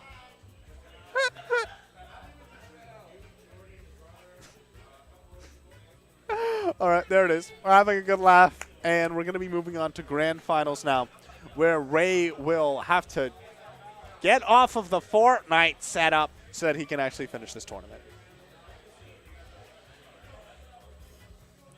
Thank you guys so much for tuning in here. Are we going to run some ads? Let's talk about it, because there are tons of events, tons of things to be excited for. Of course, there's here. Come out if you can. Hey, if you are interested in casting even a little bit, come on out, because I could use a few co-casters right about now. But anyway, no, all joking aside, you see how good the venue is, and we're seeing an amazing retention, even more New York City coming out. Word of mouth is spreading, and it's fantastic. Undiscovered Smash. Like, city players are just coming up to Westchester now like they haven't in years. It's the last time I remember this much of an NYC presence in the burbs was back when Molly's was a thing. And even now, I'd say that it's bigger than Molly's was between the two of them. Smashed Out Mondays. I've been going to this. It's fun. I get to hang out with the Melee guys. I get to get on the mic and just spread wild amounts of misinformation. So tune in. Listen to the chat friggin' demolish me. Actually, I don't think I've said anything egregious yet. But it's fun. The Melee guys are so chill. Then there's Tuesday Night Throwdowns. There is a Dragon Ball Fighters League going on, which is such a cool thing. Just tune into that. The guys who do commentary for that are also hilarious. Like, it's really worth just seeing what they do. And there's, of course, amazing talent in Westchester. Xeno Weeklies. This is the level up. I'm talking about how much NYC presence there is in Westchester. There's NYC presence in NYC. This is where the heaviest hitters, the strongest, come to duke it out, and it is not something that you should. You got to go to it at least once, and then once you go to it once, go to it twice, because it's like you hunger for it. When you see just the amount of sheer competition there, Oof. Not something you easily, you can't go back. You can't go back to For Glory afterwards. Anyway, how's Ray doing in Fortnite? Can we get the camera, can I move the commentator cam, go behind Ray, and commentate his Fortnite game? When can we DQ him? It's going to be hilarious if we get to DQ him. All right, apparently we're playing Losers Finals again. I bet you didn't know this, but Losers Finals is now best out of... How much is this going to be? Guys, what is this? Losers Finals best out of 9? Best out of 9? All right. We're just going for it.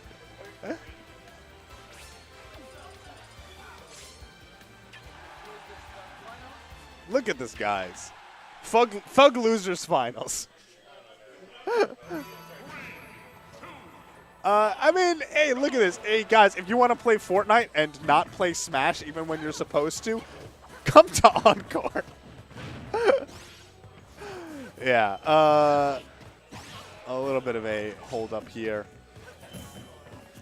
But anyway, let me get our fun here. Yeah, so let's talk about this. Edwin rocking the Palutena. And Jen, of course, playing Lucina. All right. Oh, there it is. Oh. I don't know if he won or if he lost. He's smiling, so maybe he won. If he won the Fortnite game, maybe that's like, yeah, we'll give him a high five about it. I'll never forget that there was this base. So, like, I don't know if you noticed the way that Ray plays Smash. He doesn't really react to things. You know, even when he wins, even if it's a big win. When he won Xeno, I don't think this man popped off. Like, it's just like...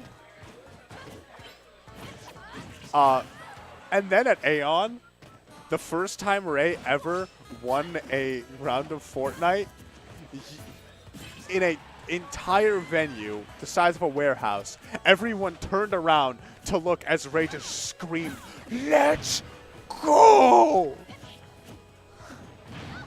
Despite the fact that he's like a top-level Smash player, he is so invested in Fortnite. I don't know. Shoutouts to Ryan. He's my friend. we've been through a lot together tonight.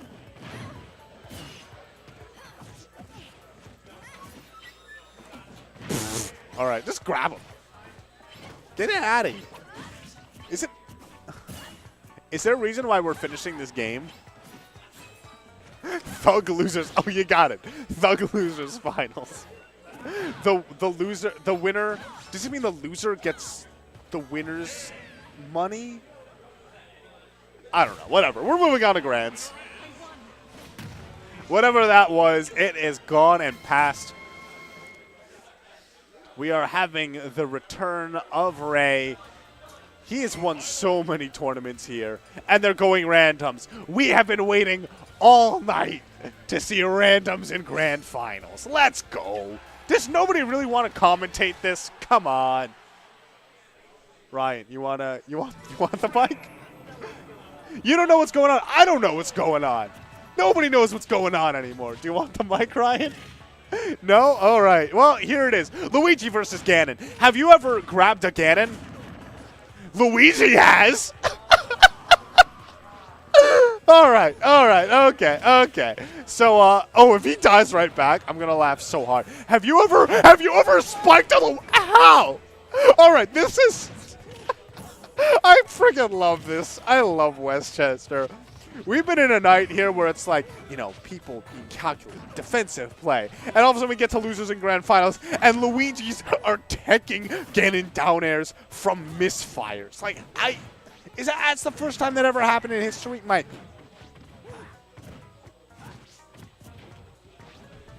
All right. Patient neutral. Another misfire? How does this work? All right, okay. Okay, cool. Cool.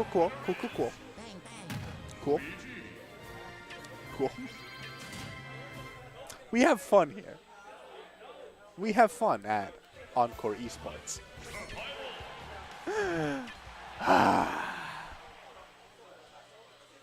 Look at Ray's face. He's just like, yeah, no, that's not it. That's not it. All right, Rob versus Lucario. Have you ever seen this matchup played? I think I did once. No, wait. I saw a Rob play. So these are two characters. Like Lucario, we don't see him so much nowadays, but there was a point where, you know, he was considered like a very good character for the meta, where it was like getting kills is very important. People were doing a great job of surviving. Lucario was really strong. But like over the course of WoW, the way that like Punish game has just been like really amped up to 11. They do this. That's what they do. All right, and he's dead. Oh, never mind. He's bad at Rob. Back air almost killing. I don't want to make these self-conscious. They're not listening to headphones or anything. Then again, I'm fine with making Ray feel bad about his Rob. Never mind. His Rob is so good. Did you see that back air? Did you see the way he caught that back air? Ooh, Balloon helping out there, sort of.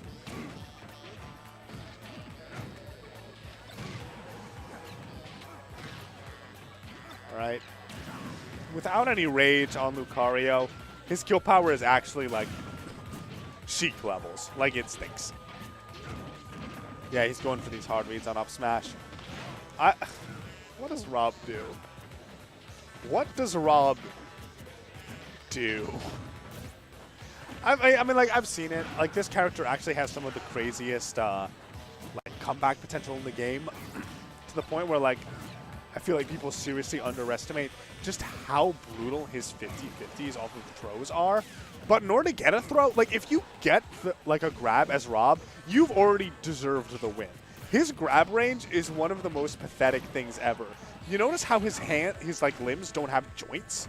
That's reflected in his grab. It's like a pincer motion, which means that there is no range on them whatsoever. And he's dead at 188. Nice. I wouldn't be surprised if... I feel like up air would kill right now. I know that it stacks really well with rage, so I don't want to speak with any real authority on that, but... Down throw. Down throw.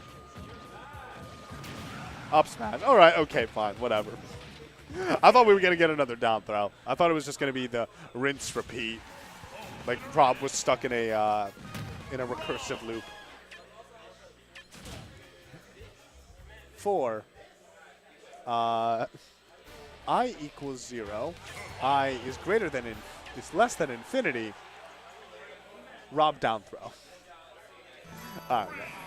All right, great. This is so good. We're going to have Jigglypuff versus Robin. Have you ever seen a Jigglypuff fight a Robin?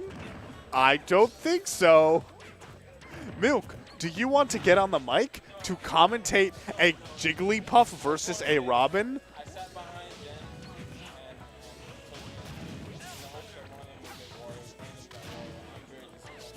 You're very disappointed? Well, are you sure you're not very looking forward to this hype Jigglypuff play? Which, by the way, Ray actually has a pretty good Jigglypuff. Ray has a good Jigglypuff, because of course Ray would. Ray is not only neutral heavy, but also he plays a floaty character. He kills people stupid early sometimes. Jigglypuff is, in some ways, very similar to Rosa. Look at that. Look at that walk. That was the sassy walk.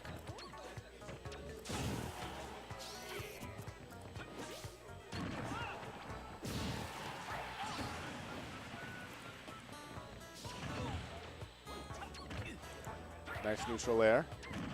Back air just closing out. He could have gone for a rest if he wanted to be a cool guy about it, but Jigglypuff isn't cool. If you ever seen the anime, Jigglypuff is like the antithesis of cool. If you've ever seen Melee, Jigglypuff is actually pretty cool in Melee, in my opinion, but I know a lot of people would disagree with me. But that's because they don't understand just how hype watching a Jigglypuff in all iterations of the game can be. Look at that, double back air. What is this? Dude, just look at all this damage. Oh, Jigglypuff is so good. Tries to back air again. Honestly, I want to see more neutral air from Utopian. Jigglypuff's neutral air was like, when I first picked up this game, I was actually a Puff main. And one of the reasons why is because I played it, I'm just like, neutral air just feels like a big old meat slab hitting your opponent. It's great. I'm surprised by the fact that Ray is not really going deep against. Why is he staying on the ledge?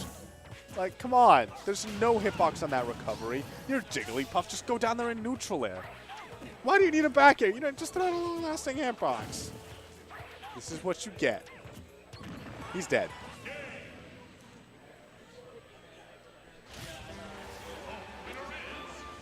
Do you want to have fun and join me on the mic here? All right.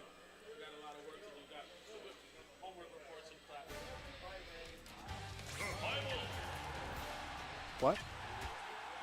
I'm leaving whenever. Whenever people want. 3, 2, 1, go! Oh, cool. We actually have Pikachu versus Game & Watch. Oh, this is relevant for recent events. Because if you tuned into Combo Breaker, you would know that not only did Meister win the whole thing, one of the reasons he afforded to do that, despite the fact that he plays Game & Watch, and Game & Watch is, by all sort of assessments, a not great character. He's not the worst. Like, not by a long shot is he the worst. But he has so many weaknesses that he has to deal with. But the thing is, one of the reasons Meister did so well is because he had what is honestly a very good bracket for a Game & Watch. One of those being Esam. Because this matchup is one of those ones that, like, it's so bad for Pikachu. Look at that.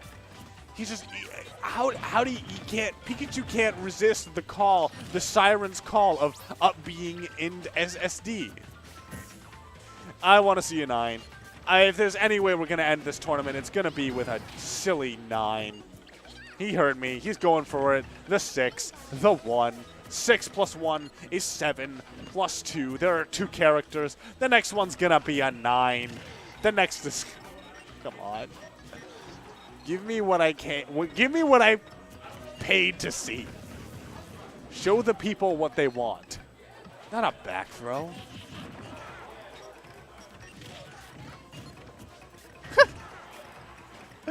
Oh, man. Yeah, this is it for Chen.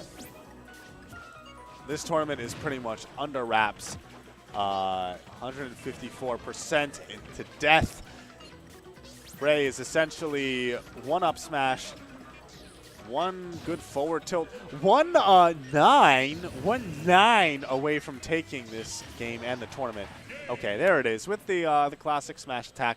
The fireman's stick going to be taking the whole thing. Ray is your Encore Grand Champion this week. Yeah, once again, thank you so much for tuning in. You see here, like, if you're an NYC player watching, like, look at it. There is hype growing in the scene here right now. We have so many, we have so much New York City talent. I think that also pretty soon we might be getting some New England, possibly Connecticut coming out here. Which, like, if Encore becomes a hub, that would be so good for the scene, not just in Westchester, but everywhere. There are so many events coming up. The Invitational this week. Ugh, I'm so excited. And, like, what is it? This, I think it's going to be a game changer. You never know, but here's to hoping. And, I mean, I've loved this game. I really do. Even when it becomes hard as a player, you know, as a competitor, as a spectator, as a caster, there are times where it's not kind to you. But the history of the game, it's so rich. I'm so glad that we all have been able to been not just like a witness to it, but a part of it. It hasn't happened yet, but that E3 spot is around the corner, and we know what Nintendo is going to be showing us. We just don't know the details yet, and I think it's going to be great. The fact that at the game, at the end of what it's doing, people are still so excited, still willing to come out to these tournaments, it's a beautiful thing. And I'm so excited for the years to come. I think we are going to be signing off now. It has been all types of real. Of course, I am Salty Fun. Follow me at saltyfun_SSB. And I hope to see you next week. Climate's going to be a lot different.